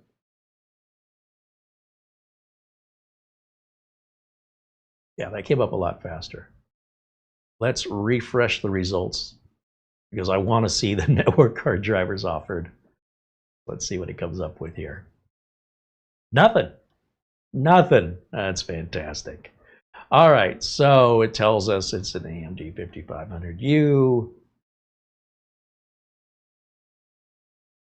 Interesting. It's Wi-Fi 6, AX200. Oh, it's saying we've got Realtek. Oh, they're Realteks. Okay. Why did I see Intel? Let me go back in the device manager and look again. Oh, it doesn't say Intel, does it? It just says Ethernet controller. I guess I needed to go a little deeper in here. It doesn't know what it is, and the Intel driver installer isn't going to help us with Realtek, nor is AMD. So we're going to go to download the Realtek 2.5 gigabit Ethernet adapter. Well, first link here takes us to realtek.com. And then this is for all of the 2.5 gig adapters that are installed on the PCIe bus. And this is for all of the external USB adapters. Obviously, it's not USB, so it's got to be this one. And if we scroll through, we'll see there's drivers for Linux, and there's UEFI, and there's Windows. There's an auto installation that does not support power saving or with power saving. I'm going to say no power saving. You can choose differently. We're going to download this file. We have to answer this CAPTCHA, which is always, I hate these. They're so difficult to see. I think that's what it says. I guess I got it right. The other thing I don't like about Realtek's website, although they are self-hosting versus going to a file sharing site like Mega, they're slow. Like we'd already had this already if it was on Mega. But I would also say it's unprofessional. That's something people do to share files with each other. It's nothing a professional company should be using to share files with clients. But it's how they save money, and it's why you're buying their products, likely. It's because they're selling them for less. So it's on you. If you don't want to see that kind of stuff, stop supporting it, and they'll stop doing it because they'll go out of business if they don't. But so long as we keep buying based on price, expect it to not be as convenient the lower the price is. You can go on AliExpress and get zero support at all and just figure it all out on your own. That'll save you a few bucks. So set your expectations according to your budget. And in just a moment, we'll have that downloaded. While we're waiting, I'm just going to look over here at the chat and see what's going on.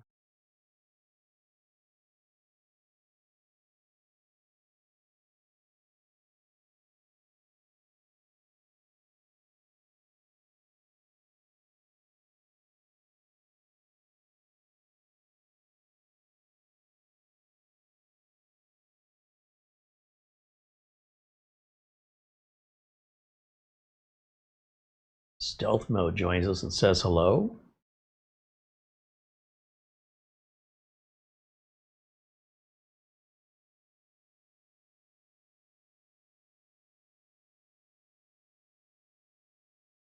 RLD says he wants to buy a Nook from Amazon for video editing and low budget gaming. Which do you recommend? I would not recommend anything to a stranger online with such vague requirements. I would say buy as much as you can afford. If you're doing video editing and gaming, anything under $1,000 is probably not going to work well for you. Other than that, you know, Intel doesn't even make the Nook anymore. ASUS is licensed to make Nook products, but I think by Nook you mean mini PC.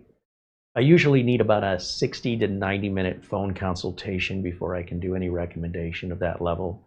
But at the end of the day, if you just cut right to the chase, your budget will dictate what you can afford, and that decision will be made for you.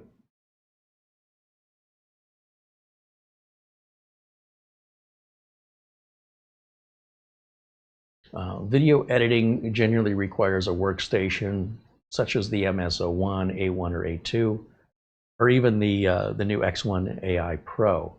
Gaming, on the other hand, you'd probably be looking more along the Atomland line with the discrete graphics cards, be it NVIDIA or Radeon, and you're looking at $1,200 and above each. And those will do video editing. It's sort of like you want to buy two different machines for two different purposes, but you want it all in one machine.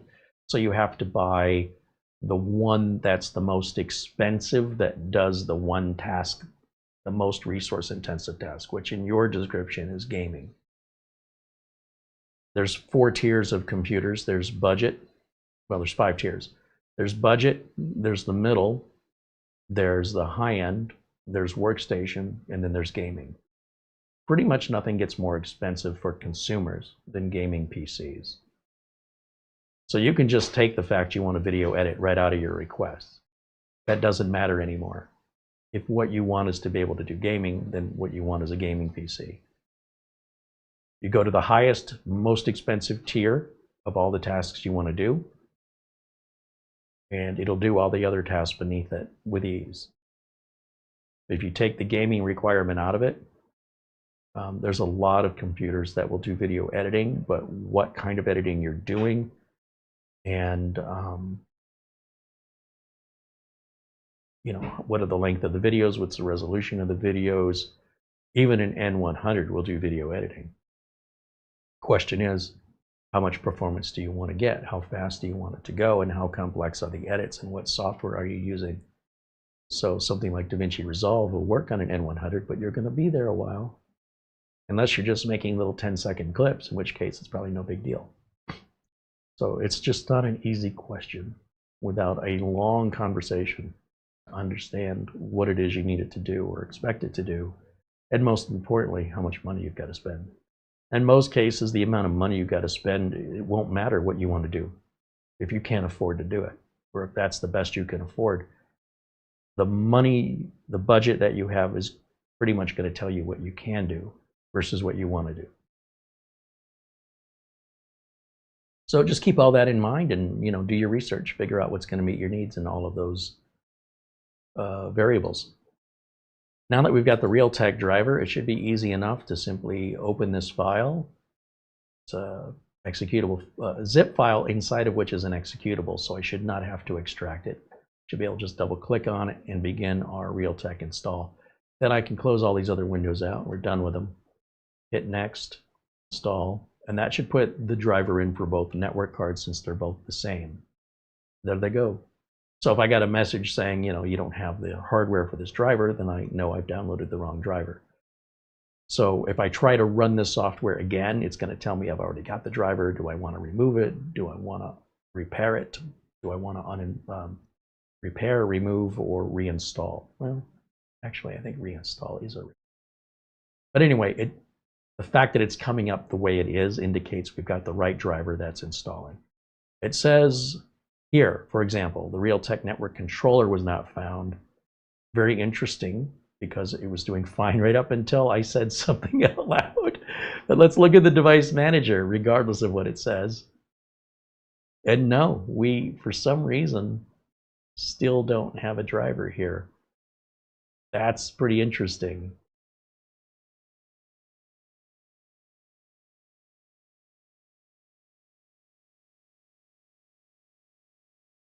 And no more optional updates. It does say, if we go into the details,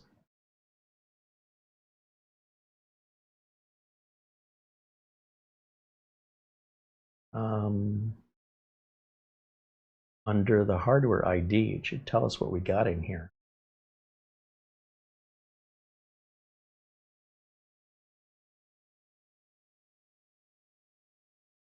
Not telling us.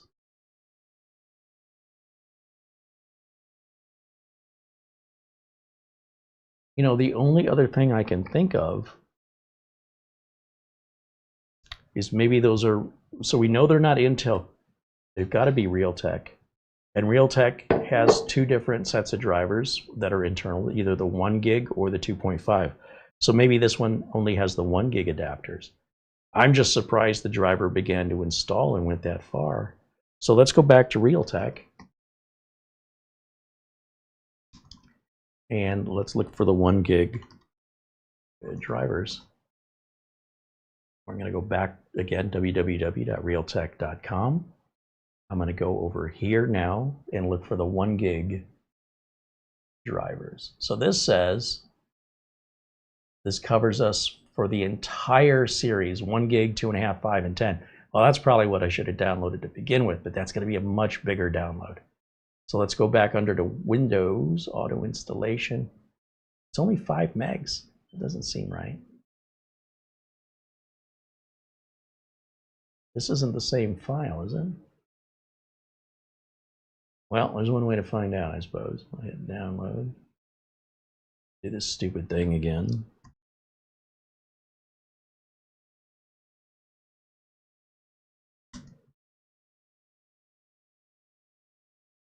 When it downloads, do I get a %1? Yeah, so that's the same one we've already got.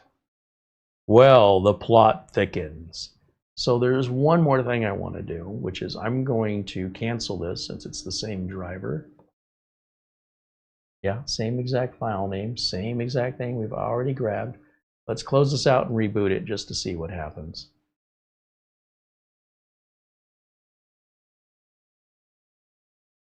Maybe when I was looking at the device manager, I was looking at my USB adapter, because that's a 2.5 gig adapter. Maybe I just confused myself.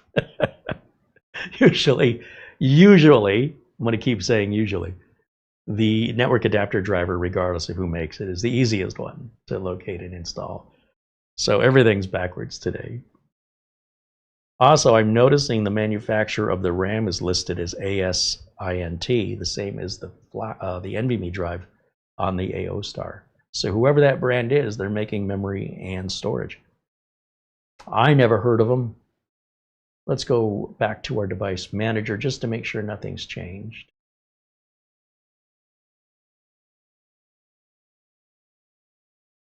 See, if I look under our network adapters, I will see the USB adapter. I'm seeing the Intel is the Wi-Fi, and this Realtek Gaming, that's the USB adapter I'm using. So That was my confusion. So under this under this Ethernet controller, you can usually see the driver, the manufacturer's name of the network card under the drivers section or the details section. I'll get all these words out eventually. And if you click on each item, typically it's hardware ID, but sometimes you'll find it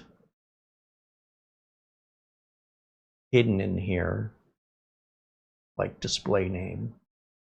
And unfortunately, it just says nothing in that regard. It really has no idea what this controller is for this network card driver. A device description often will have the name of the Ethernet controller manufacturer, and usually hardware ID will give it away as well. So under hardware IDs, if we just right-click on that and choose copy, let's see what Google says this is, or Bing for that matter. We'll just paste it in our search. It says it's Intel. It says it is an i225V. But the Intel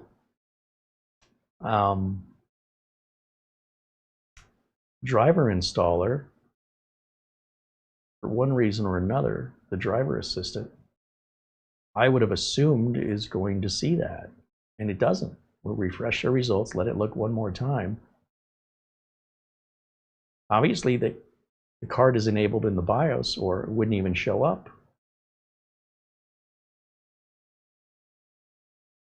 Oh, that's our USB adapter. So, interesting. We'll type in Intel i225V. Is that what it said it was? Driver. And Intel should have a giant driver package that we can simply download for all of their network interface cards. And it's not here. So let me go back. Ethernet driver updates. Is this it?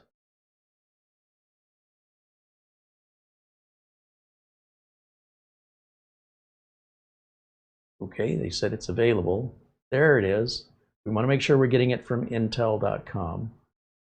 This should be the entire, see how big it is? 32.4 megabytes. That's a bunch of different network cards that Intel makes, all wrapped up in one neat package, so you don't have to sift through them to find the ones you want. Let's just extract all of these files. And if there's a setup, you can run setup. Otherwise, you can manually put the driver in. So let's try the automated process to see if it can auto-detect. And if that fails, we'll look manually. Drivers were successfully installed. That was quick. Let's close everything out. Close, close. Close this out. Close this out. Go back to the device manager. And everything should be happy now. And it is. That means I should be able to now take my temporary USB network card, unplug it, and now plug this into the network card in the back. Now, if you ever have to go through this, it's your choice if you want to go through it again.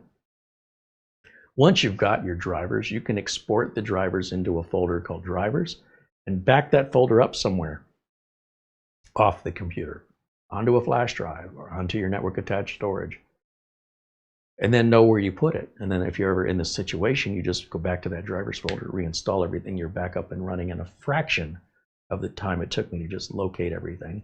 It also would have been beneficial if AOOSTAR would have given us that as a download, which they did not do, or it's somewhere else and I don't know where I'm looking. That's possible too. But I shouldn't have to look that hard. So either way, I'm blaming AOOSTAR on that one. So with that done, we should still have our network access. So if I go back over to this, we'll close out. And I bring up the network, and I don't know, we'll go to YouTube or something just to see that we're up and running on the LAN adapter there. And I'll just type in Carey Holzman. I'm going to say that works. All right. So now everything's happy. We can shut it down and put the mechanical drives back in it. So in this order, for these reasons, we will shut it all down And because I'm still plugging and unplugging drives, well, it's not entirely necessary for me to unplug power. I'm going to unplug the power anyway. And we'll go full screen here on camera 1. Camera 1, full screen. And again, it shouldn't matter where these drives go,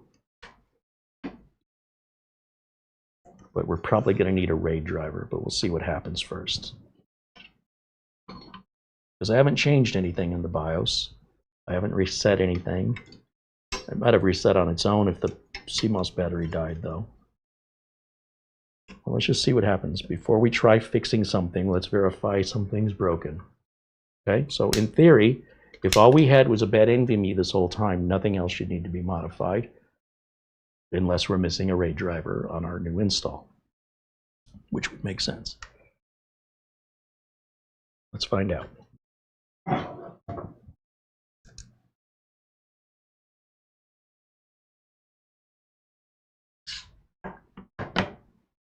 Okay, so back over to putting my camera in the corner here.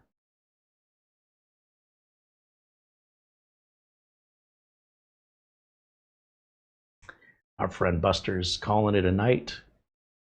Very late at night there in Scotland right now. Have a good night, Buster, and thank you for hanging out with us. I just love seeing Buster in there. I love it when all of you were in there. Buster's been hanging out with us a long time. All right, let's go to, let's see how we're going to go full screen on my side, and let's just take a look, see if our drives have come back.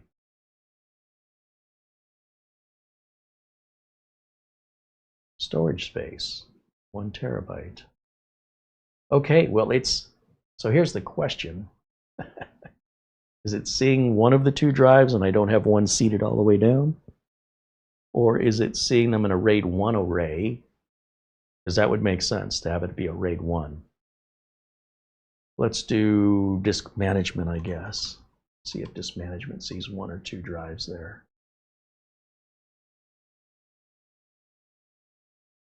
So it sees 1, which could be a RAID 1 array. I don't know. Can we access it?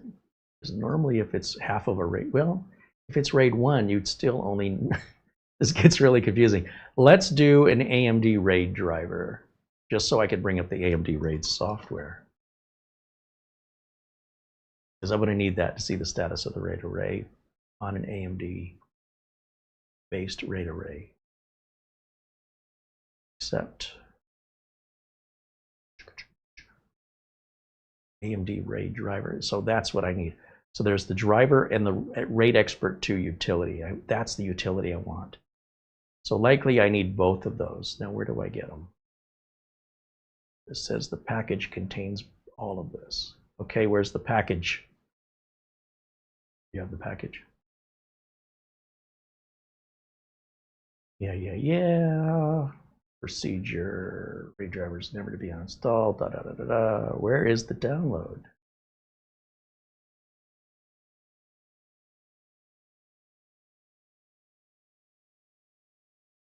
That's just release notes. Go back. See drivers and software.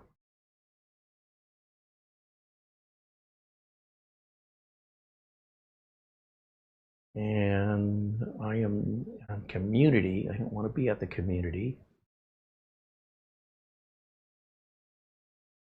Oh, they're offering it through the App Store on Microsoft. Okay, I'm good with that. This is taking a little getting used to. Pretty fast download here. So let's get it installed and see if it needs the driver. I don't know if the driver came in as part of the Adrenaline that we installed earlier. Usually, in my experience, it doesn't. But the fact that I'm seeing one of the drives, or I'm seeing both of the drives, suggests that some driver is running, but I don't know what happens if you leave the driver out, how the machine defaults. So we're about to find out. So that's why I'm starting with the RAID Expert software first. So we'll go to All, expert. It says it's running. Well, where is it?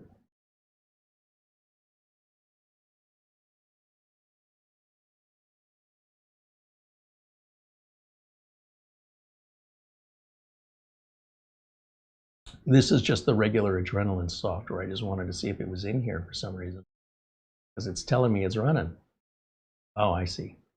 Please run application as administrator. Well, I ran it through the unable to find the RAID drivers. Yeah, so I will need the RAID drivers. All right. I mean, I figured.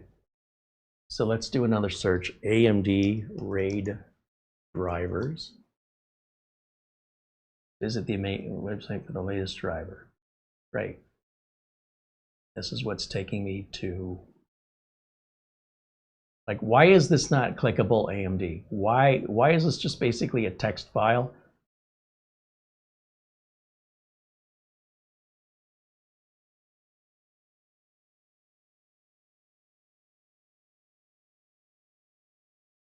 This is the same thing.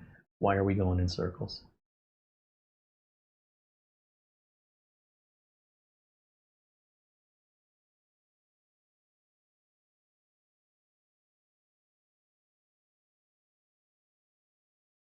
And I don't want to go to these other sites, so I'm going to just type in AMD software. Let's go here. And that's Adrenaline. I don't want Adrenaline, but let's find out. If we say download software. Okay, how about here? RAID? No? No? Wouldn't it be under? No? It's not listed here. Okay, it shouldn't be this hard. AMD RAID driver download. These are release notes.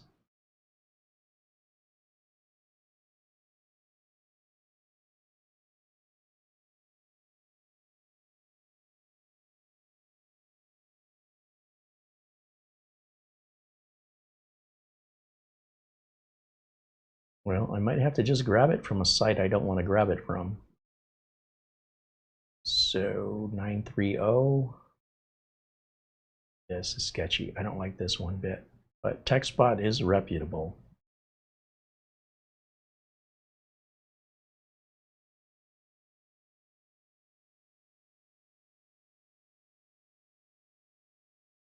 I said download now. What's the problem?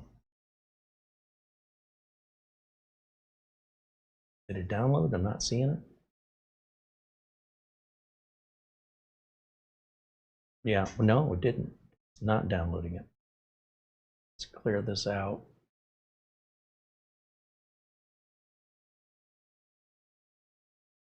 This is an advertisement. So you wouldn't deal with any of this if you were downloading it directly from AMD, and I don't know why AMD is hiding it. There it goes. Okay, let's open that.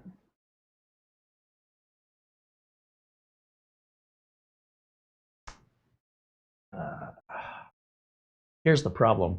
I'm not seeing in the device manager that it's missing any drivers. So normally, if the RAID array is disabled in the BIOS, then it'll be disabled in the device manager. It's normally going to be in here under, what do they call it? Storage controllers. You see there's no RAID controller in there or unidentified controller. So what I want to do, I'm very puzzled by this. I can't tell what RAID array I'm in. So I'm going to check the BIOS. So let's go start, restart. And let's just see if RAID is even enabled. If the BIOS got reset, then that would be because it sat for so long the CMOS battery drained. Let's find out what it does here, what it says. I mean, we could use Microsoft storage spaces and create like a software RAID within Windows, but I prefer to do it the traditional way.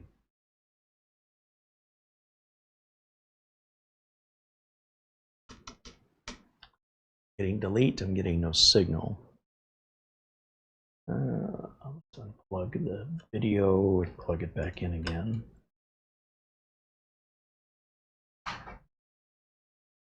There we go. And then under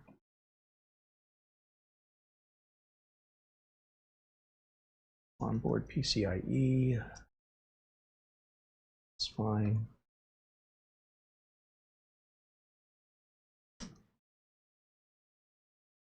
You know what? I don't see RAID as an option in here.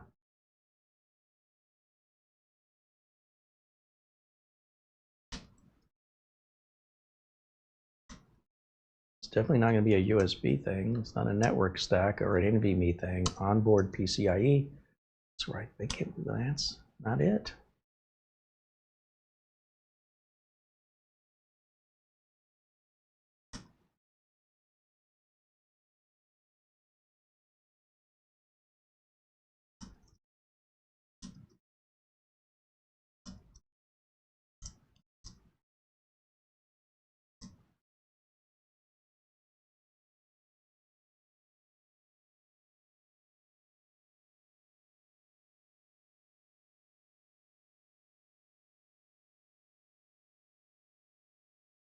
You know, maybe this does not have RAID built into the BIOS. Is that a thing where you have to use Microsoft storage spaces?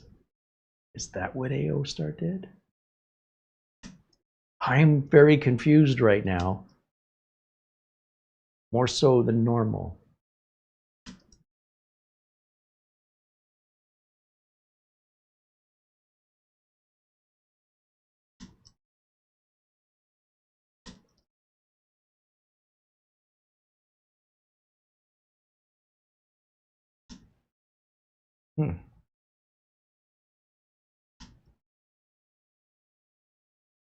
This is where I saw it was an Intel controller. It was in the BIOS. That's where I got the idea, where it's i226V. I don't know why the Intel driver assistant didn't pick that up. And under hard drive security, it shouldn't be a security issue, and I don't see anything other than locking the system down with like a password, which is sort of, you know, not as good as say BitLocker, but this seems redundant and unnecessary. It sees both drives. Okay, so why am I not seeing both drives in Windows? So let's quit without saving and let's look in storage spaces, and maybe it's configured in storage spaces already. It's very confusing if the RAID software says we don't have RAID drivers, and it's an AMD system, but it's not running AMD RAID because there's no RAID option in the BIOS, but it's sold as a NAS. Wow, this is like terrible, terrible. Let's see if we go to storage spaces, storage settings, storage sets, advanced storage settings.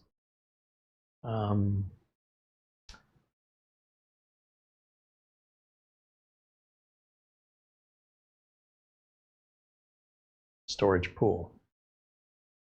Okay, storage pool.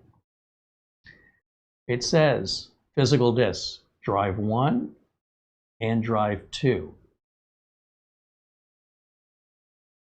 And it's in a mirror. So that's why so it is working. It's only showing one drive. So if either drive fails, there's a mirror image on the other drive. It's throwing me off because without any particular software that I'm used to doing it the old school traditional way, I would typically see 2 drives and it would tell me that I'm in a storage pool here. Somewhere in here it's going to expose, well, maybe if I go to properties. Yeah, it does say Microsoft storage space device. But here's the thing. If both of these drives were working together instead of a RAID 1, if it were a RAID 0, then we'd have both of their storage capacities together as one large drive. So it would still appear as one drive here, but if it had double the space, I'd know the RAID was working.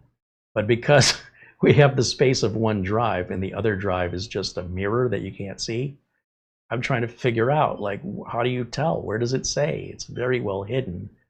And apparently that's the way AOOSTAR, you could do this on your own computer, by the way. That's a Windows feature. as long as you can plug the drives in, you can RAID them with Microsoft storage spaces. I don't like doing it that way because you have the overhead of the software versus using the hardware built into the chipset, BIOS, and drivers. But you know, with processors as fast as they are and people throwing so much RAM in their system these days, probably using Microsoft storage spaces is just as well. But if you were going to do that, why not just buy a bigger hard drive and buy another one to back it up? I don't know. Look, there's a lot of options here, and it can get overwhelming when you think about all the different possibilities. I'm glad I've got this figured out, though. At least I know now the system's up and running, and now I can go put it back in a box and forget about it for another 8 months. I don't know that AOOSTAR did anything wrong here. It's just very bizarre that that would have required a repair when it hasn't even been turned on. That's why I wanted to make a video about it, because it happens to all of us. I can later on do what I was intending to do off camera last night, which is put the KVM on this, go upstairs and do the Uncle Carey's Windows 10 Optimizer, VLC, go through the list of programs I don't want, etc. But for now, we can pretend like none of this ever happened.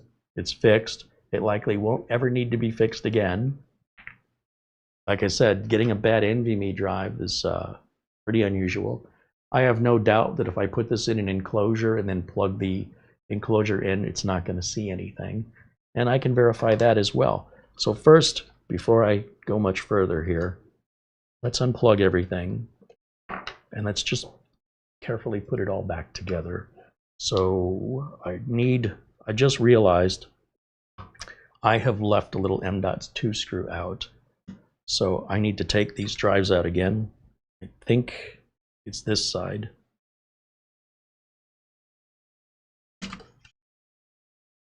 No, of course it's not that side. It's this side. So with the rear I/O facing me, it's on my right. And that will let me put this little tiny screw back in that I forgot to put. Oh, and I have a piece of metal just on the ground. What is this?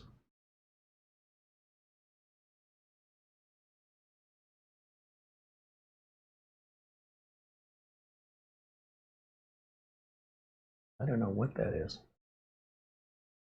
Wonder if that could be part of the problem. Oh well, seems to be running fine without it. Okay, let me put this. No more distractions. Let me get this in here.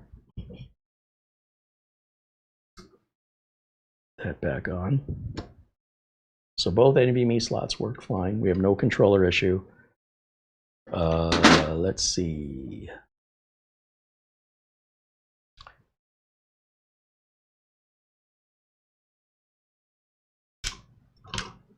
I'm going to go ahead and take both drives out, only because I think it'll make my life a little easier. And let's see, the I/O is going to go this way. You can kind of tell from the cutouts which way it goes. It should just slide back down in there. Being cautious not to force anything. There are a couple of little plastic lips you've got to get around here.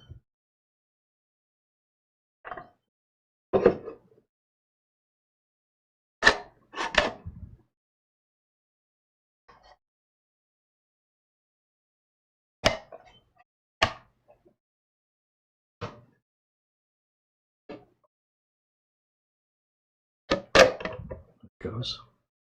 Not quite lined up yet. Something's still blocking us.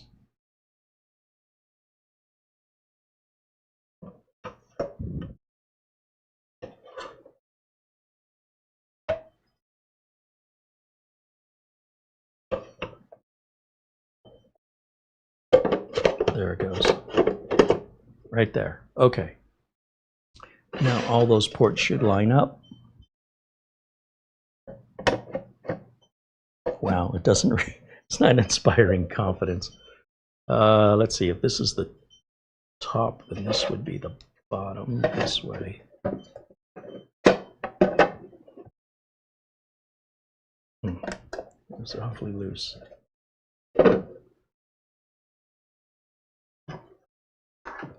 wondering if I could have left the base on it.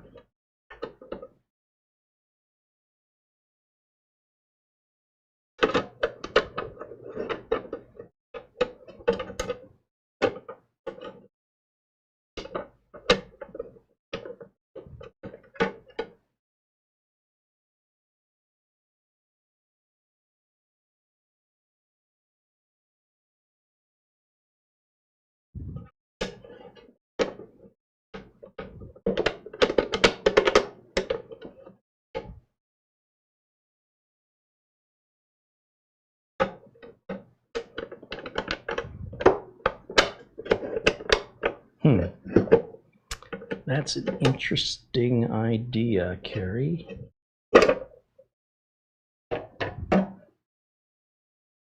Maybe I could have left the base on it and taken it out this way.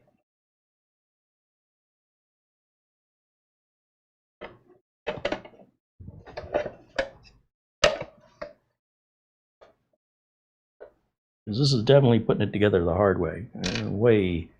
Working harder way more than I should be right now.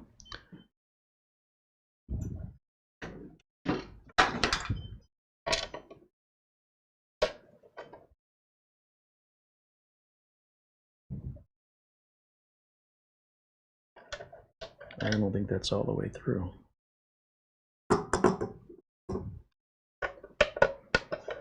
Something's not snapping in correctly here.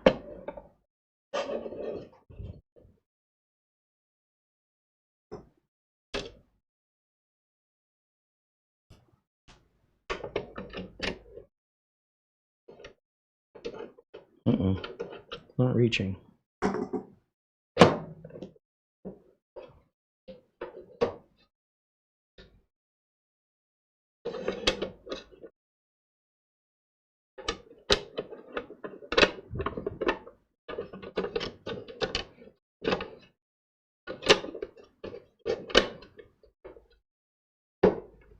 This side does not want to go in. There it goes.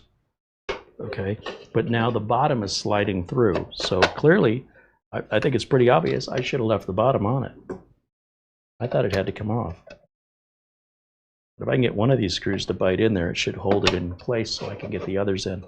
So definitely doing this the hard way. It'd be nice if there were some arrow indicators, you know, to let me know how to align the plastic. But I guess they don't want you in there. That's the message I'm getting.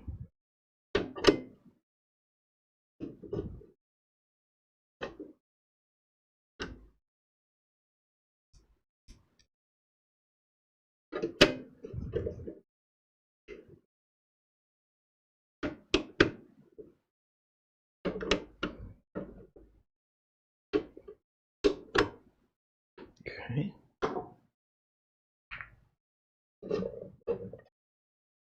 Yeah, so I guess I should be able to slide this out from the bottom. Maybe not. Yeah, the whole thing slides out, so I didn't need to take the, I did not need to take the bottom off. Okay. All right, well, I'll know next time I have to open it up in 10 years. I can put the rubber feet back on there. Remember, one of these is missing the, or the adhesive rather, stuck on one of them. It's this one right here. So I'm going to put that one back first. And the others don't matter because the others, the adhesive stuck just fine. That's why I don't like the adhesive. It's just going to get worse over time.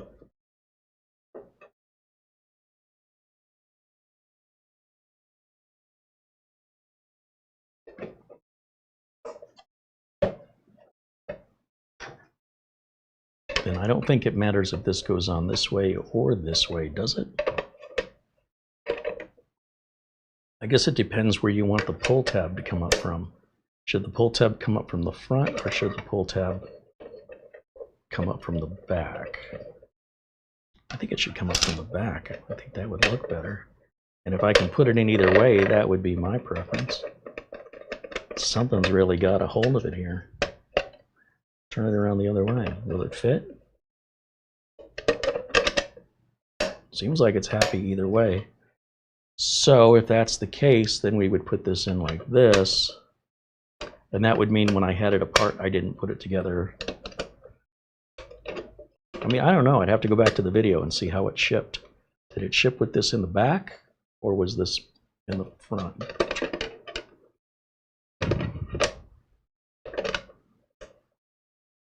Everything just doesn't give me a very satisfying feeling that we're in straight.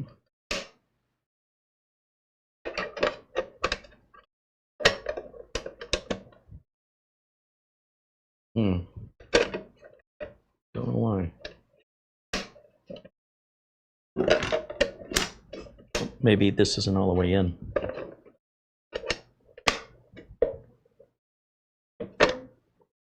I can hear this side click in, and I don't hear this side clicking in, like something's preventing me from seating. There it goes. Okay. I feel pretty confident about that.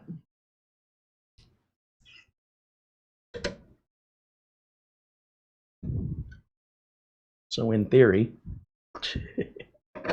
I should be able to put all these screws back, and it should go on either way, with that little yellow tab sticking out in the front or the back, and I think it should go in the back. But if it's still not fitting after I secure it in place, I guess I'm going to have to turn it back around.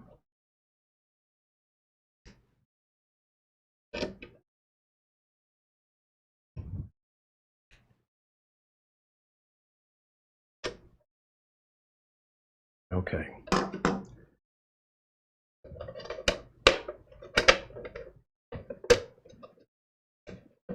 Well, that's pretty much it. Again, it's not the most satisfying seating, but it'll do. And then we can put our drives back in.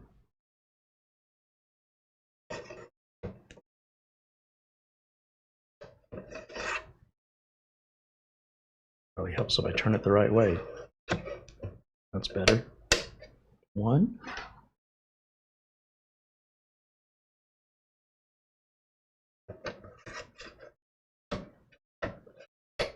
2. Lid.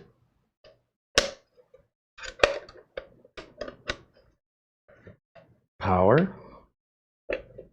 HDMI. Keyboard. And network. Right here.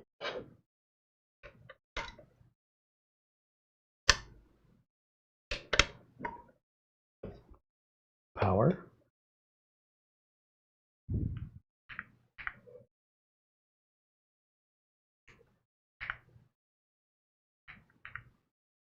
Make sure it works.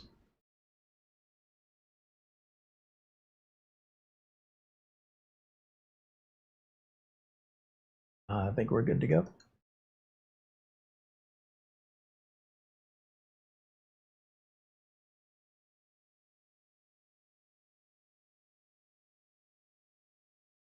Yep, there's our storage space. That's our mechanical drives in a RAID 1. And there's our C drive. Everything looks good. So then the only question that remains is any verification that the NVMe drive is bad. But I can tell you that NVMe drive is bad. We tried it in 2 slots. We got the exact same symptom every time. If it makes you feel any better, though, I do have my enclosure. And it only takes 2 seconds to test it. So got a drive in here I was cleaning. Put that in there. My favorite little Silverstone enclosure that's toolless. And it's really just meant for temporary use. There's no heatsink or fan on this. It's great for technical work and data recovery. We'll just plug that in anywhere here. You'll see the red light comes on, and we'll just tap the button to put power to it. And then we're going to go over to the desktop here. And let's see if we can see it.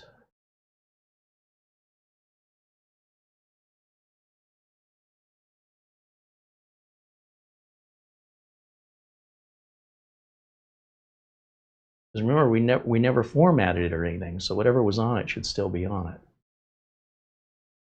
So it says USB drive E, but it's not, it's showing a, I don't know, let's see. Not accessible, okay. So if I run CMD, run as administrator, and then we'll run disk part, list disk.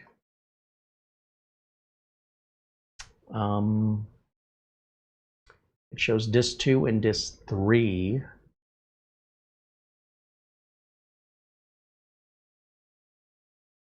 Which I believe is neither of these.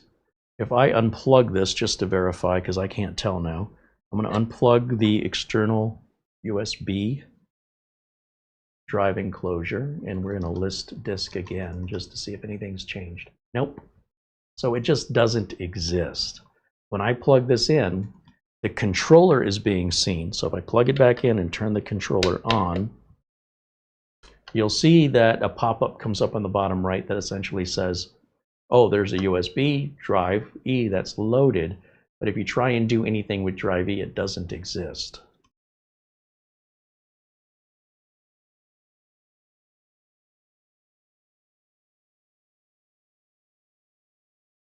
Removable drive E, right-click, properties. See, it sees the enclosure as though the enclosure had no drive in it.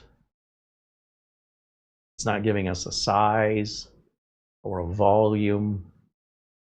It says there's an MBR, but is there?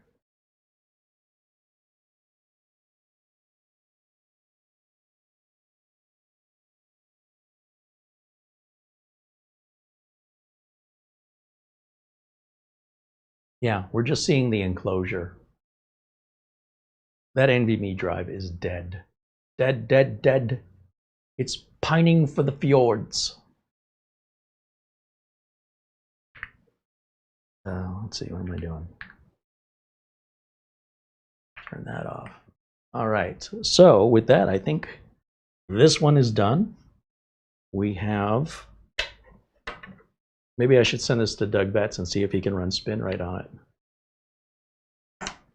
I gotta tease Doug. I can't believe how many people believe in that product, and no one can prove to me it's ever done anything. I mean, they can say it does, but they can't show me. If you know anybody that can show me SpinRite actually fixing a drive, please share the video with me. I don't know. I'm not a belief-based guy. I need to see it working. I need to see it. I'm just not going to base it on faith. I am just not built that way. So if you believe in it and that's all that matters to you and that's good enough, that's fine. That's not good enough. Believing in it doesn't mean squat. I believe I have a cup of coffee. Nope. But I believe I do. Oh, that's good coffee. That's what people are doing with SpinRite. I believe this works. I believe I should recommend it for everybody. Show me.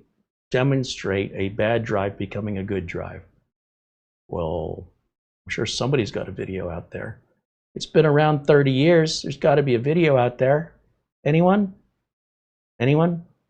Just one. So, like, if this is so great, how come the videos aren't everywhere? But just find me one showing me this product works. Don't show me what it does. Like, oh, look, it's reading the drive. Oh, good. I don't have any problem. I never said it couldn't read a drive. So frustrating. Show me a broken drive. You run SpinRite, and now the drive isn't broken anymore. Where's the videos? Anybody? Just, I'm asking for one. Okay.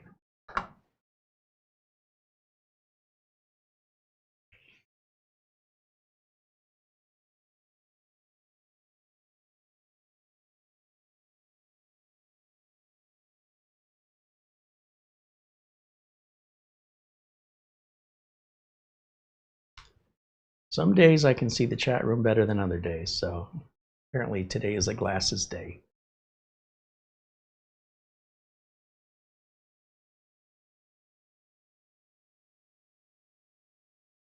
John Kennedy says there's a lot of products like SpinRite. Yeah, there's a lot of snake oil being sold that is based on a belief system.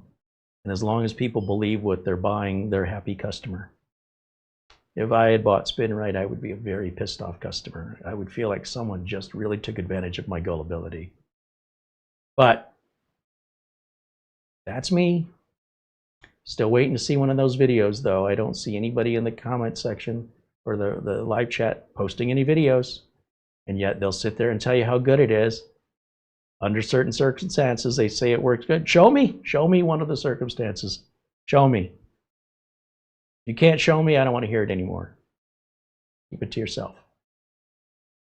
Along with anything else you believe in, Sasquatch, the Loch Ness Monster, keep it to yourself. Or go join a club where they all talk about that. This ain't that place. I'm not interested in beliefs. All right.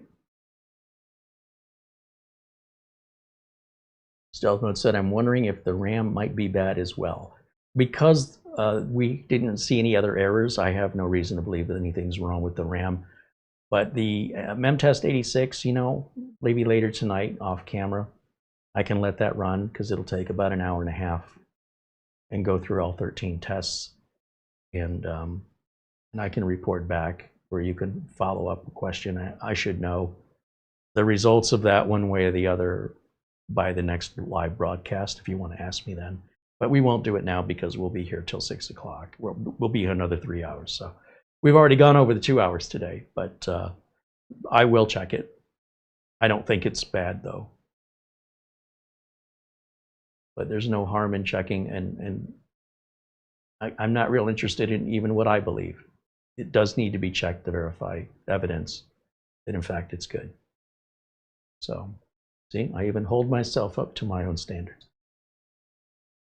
Mark Leibowitz said, sorry for being late to class. In my defense, I was with a client who's 80 plus years old, switched them from an 09 iMac to a new Windows 11 Mini PC, and she's doing great with the transition. Nice.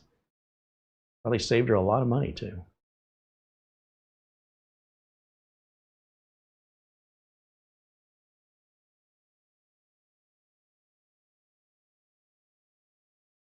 Channel Zero says, I'm not feeling that hot today, but I won't let that get in the way of good viewing and good chat. I love that attitude. Thanks for hanging out with us. Hopefully we can distract you a little bit there, Channel Zero. Stealth Mode says, back on the pull tab. That's what I feel too. It should be in the back.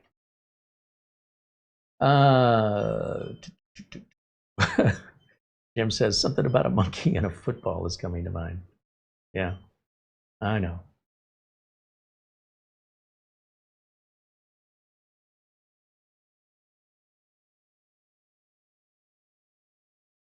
Mark Leibowitz said, did I just hear Carey determine an NVMe SSD went bad? I didn't say it never happened. It's very rare. When you compare it to the frequency of hard drives that I've replaced more hard drives than I can count.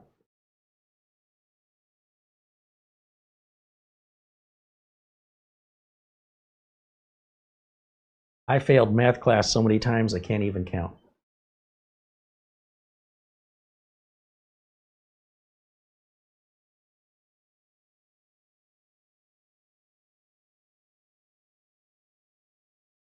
Dustin Fuller says, great show as always, Carey and Mara. Thank you, Dustin.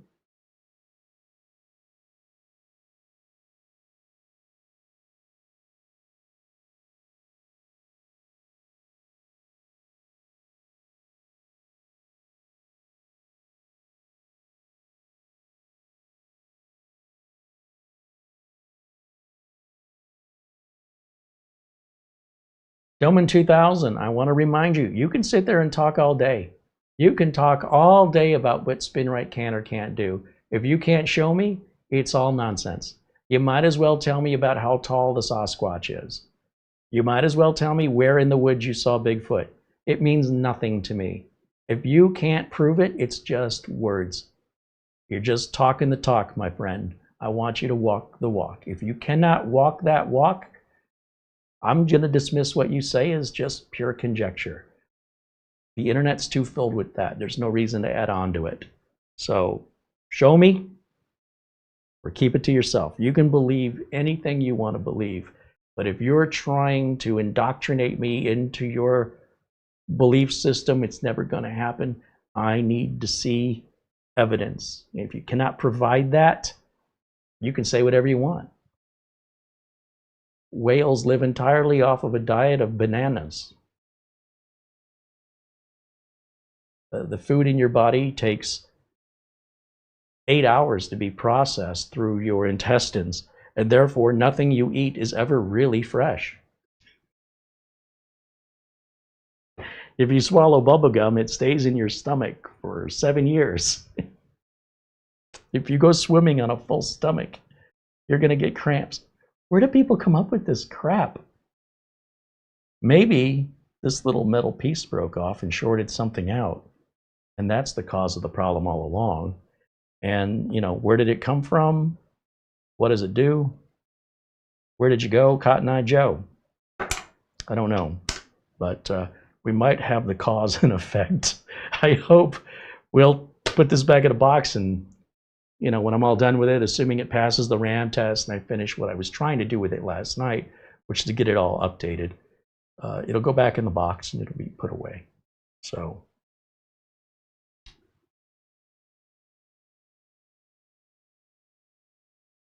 Mark Leibowitz said he's had about a dozen solid-state drives go bad, but out of a dozen, out of how many? He says it represents maybe 5% of all the SSDs he's dealt with. Okay. And then compare that to like mechanical drives, percentage-wise. How many of those did you have to replace in the same amount of time?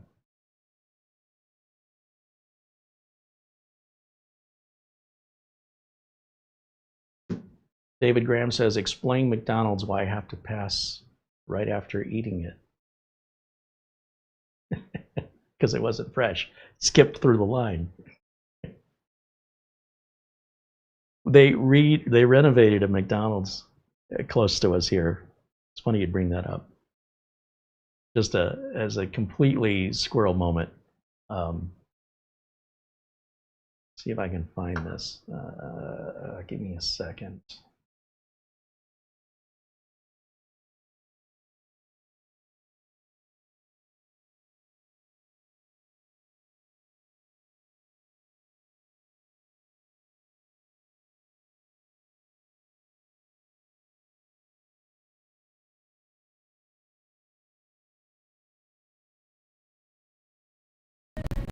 This is freaking me out. They rebuilt this McDonald's and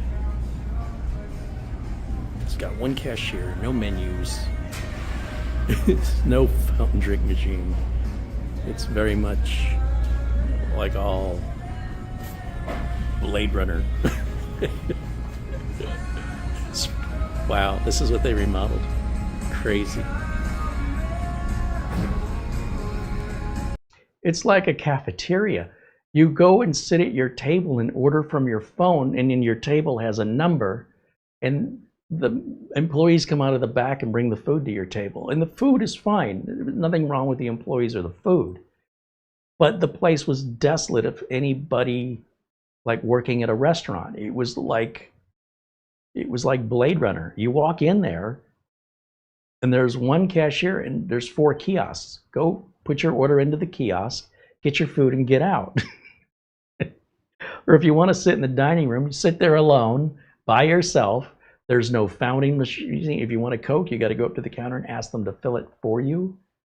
I've never seen anything that said, we don't want you here, more than that. And that's a recent renovation. I think the McDonald's was nicer before they did that to it. And if that's what the world's coming to, well, it's scary. I hope it's a trend that dies out, because right next door to that McDonald's is this place. Okay, and this is Angie's Lobster and Prime Grill. And you see how tiny it is? It's because it's a drive-through steak and lobster. There's like a theme going on here that says, get your food and go. People line up at this drive-through to get steak and lobster at a drive-through window. There is no inside seating. If you want to come pick up your food, they have a window, a pickup window, just like a fast food hamburger joint. Like, I don't know, they have Checkers and Rallies. Right there, there's your pickup window. Just a little tiny place. Steak and lobster. Drive-through only. Take your food. Get out. All I'm saying is, you want to go for steak and lobster tonight? Yeah, sure. I had no screens to play with. See, at McDonald's, it was terrible, except for the screens are fun to play with. That's it. Mark Gaines said McDonald's has been like that here for a few years. That's terrible. It's terrible. It reminds me of like some high school cafeteria where you walk up to the lunch lady or prison. It's the I felt like I needed to eat my food like this. It's the coldest place we've ever been into, and it wasn't just the feel of the restaurant, the temperature was also freezing. Well, the AC, yeah. Well, we had a pretty cool night last night, and the AC. They want you to get your meal, get out, and get the hell out. Get out. Yeah, there's the trash. You know, here's your food. There's a table. Yeah. There's a playground for the, the little play area for the kids. However, there's no employee to be seen. The coffee is great. No, the food was fine, and the employees, when we found them, never mind the food. They were great. But they took that McDonald's and they took all the human out of it, and they made it this cold atmosphere. Never mind the air conditioning. Yeah. It was just, it was like being in a hospital cafeteria. It wasn't like a normal fast food restaurant. No. They want if this was during the pandemic, right, where they were discouraging people from eating in, I get it. But the pandemic's long since passed, and they just did this to that McDonald's. And we were asking what was wrong with it before. It was fine. Right. Well, they just made it so uninviting. It's really, you shouldn't even have a dining room. It should just be drive-through only and be done with it. It's open 24/7, so you can go into that lobby and, who knows who else is in there, and you can just fend for yourself because there's nobody there to really help you. There are staff behind the walls, but apparently they have no problem with you being put in a bad situation at 3 o'clock in the morning in the McDonald's lobby, as long as their staff is safe. It's like the bulletproof glass at a bank teller. Their bank tellers are safe, but all the customers, you're on your own. Where's my bulletproof glass? I guess I got to be employed by the bank if I need protection at the bank. The world is I just hope this is not a trend that catches on. I hope that we go through this for a couple of years and they realize they're basically telling people they don't want you here. Just go through the drive-through and get out. That's the way I see it anyway. Bernard says, I miss A&W. Well, there's always Sonic that's replaced that. Phil Stott said White Castle was the only burger joint that had an inside dining area back in the day. Yeah, there's a couple of White Castles here and there. They have dining areas.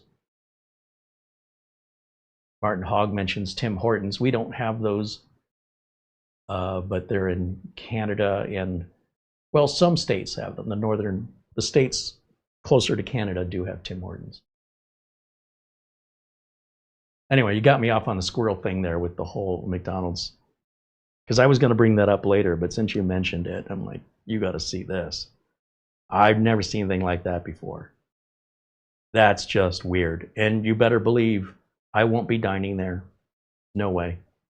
There's plenty of other McDonald's well within maybe a mile of each other that are way more inviting, where I can actually be, have somebody put my order in and see a menu and, a restaurant versus, I think the next step, I was telling Mara, the next step is they're just going to have you go back in the kitchen and make what you want.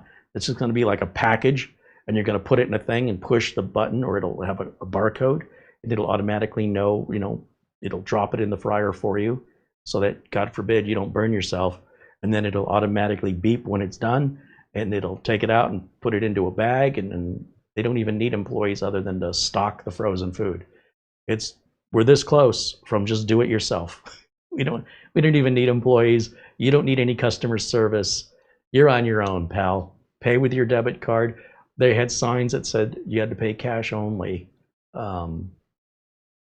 At that steak and lobster place, it was not cash only. It was no cash allowed. You had to pay with a credit or debit card or electronic, like Apple Pay. They accepted no cash. Big sign, we will not take cash. kind of thought that was a law. It's legal tender. How can you not accept legal tender? I'm not going to make a big stink about it. I'm just not. I usually use a card anyway for safety purpose, security, but nonetheless, it bothers me when they won't accept cash. I'm not sure how else I'm supposed to pay. Pictures of my feet? All right, that's going to wrap it up. On that note, we'll leave it there. Thank you guys so much for hanging out. Thank you for everybody, all of our members, for supporting us here. And I don't know if AOOSTAR is going to be too happy with me, but that's really what happened. I don't know why. And, you know, the struggles you saw were real. I wish there was a driver download. I wish that they self-hosted. So a little AliExpress-ish on that. And I don't even see this model existing. I don't know, did they send me a prototype? Was this ever sold? I don't know. There you go. It works. Then we'll do the Amber Pro. That's a whole nother issue. Maybe you can help me with that one. We'll do that probably next week. Thank you for hanging out. Thanks to Mara, of course, for the thumbnails and video descriptions and all the work she does in the background with all the administrative tasks of running a channel. Also want to thank our friends at SCD Keys that are offering you that 30% off coupon code for any of their licenses, for any of the software, not just the Windows and Office, but that's the only ones I recommend, but they sell other software. Just know the coupon code works across the site, 30% off. What else? I'm going to bring a guest on who has a computer repair channel here on YouTube. I'm not going to tell you who they are yet. But they can't join us for a couple weeks because they're going to go to Taipei for the Computex convention. And that is a 17-hour plane ride from Phoenix. One way, 17 hours. It's going to be very hot and humid there this time of year. Probably will rain. And it's going to be sticky and miserable. And then it's another 17 hours on the plane back. I'm not doing it. So I am so glad they are, because when they get back, I'll invite them on the show and say, tell me what you saw. And what did you see that was crazy, or what are you looking most forward to? And I will live vicariously through them, and I don't have to leave the house. So we've got that to look forward to towards the last few days of May. Hopefully they'll be back and rested, and we can bring them on, or, you know, maybe in early June. I'm shooting for right at the end of May, though. So I'm excited about that, and I'm in talks with another content creator here on YouTube that builds, repairs computers, and sells them. And it's kind of a side hustle, but they've been doing it now for a few years. So I want to kind of pick their brain a little bit and share tales from the trenches and the challenges we face in the tech side, a little tech shop talk, if you will. And I think you'll enjoy it. And we'll also bring Doug Betts back, of course. We'll look forward to talking with Doug here in the next couple weeks. And then also our friend, our new friend, Scott, the Ask Your Computer guy. Certainly have him back on. It's always a joy having these folks on. I enjoy it. I hope that is something you sense and you enjoy as well. That's going to wrap it up for me for today. Thank you all for being here and hanging out with me in the chat. And we'll see you all again very, very soon. Until next time, bye for now.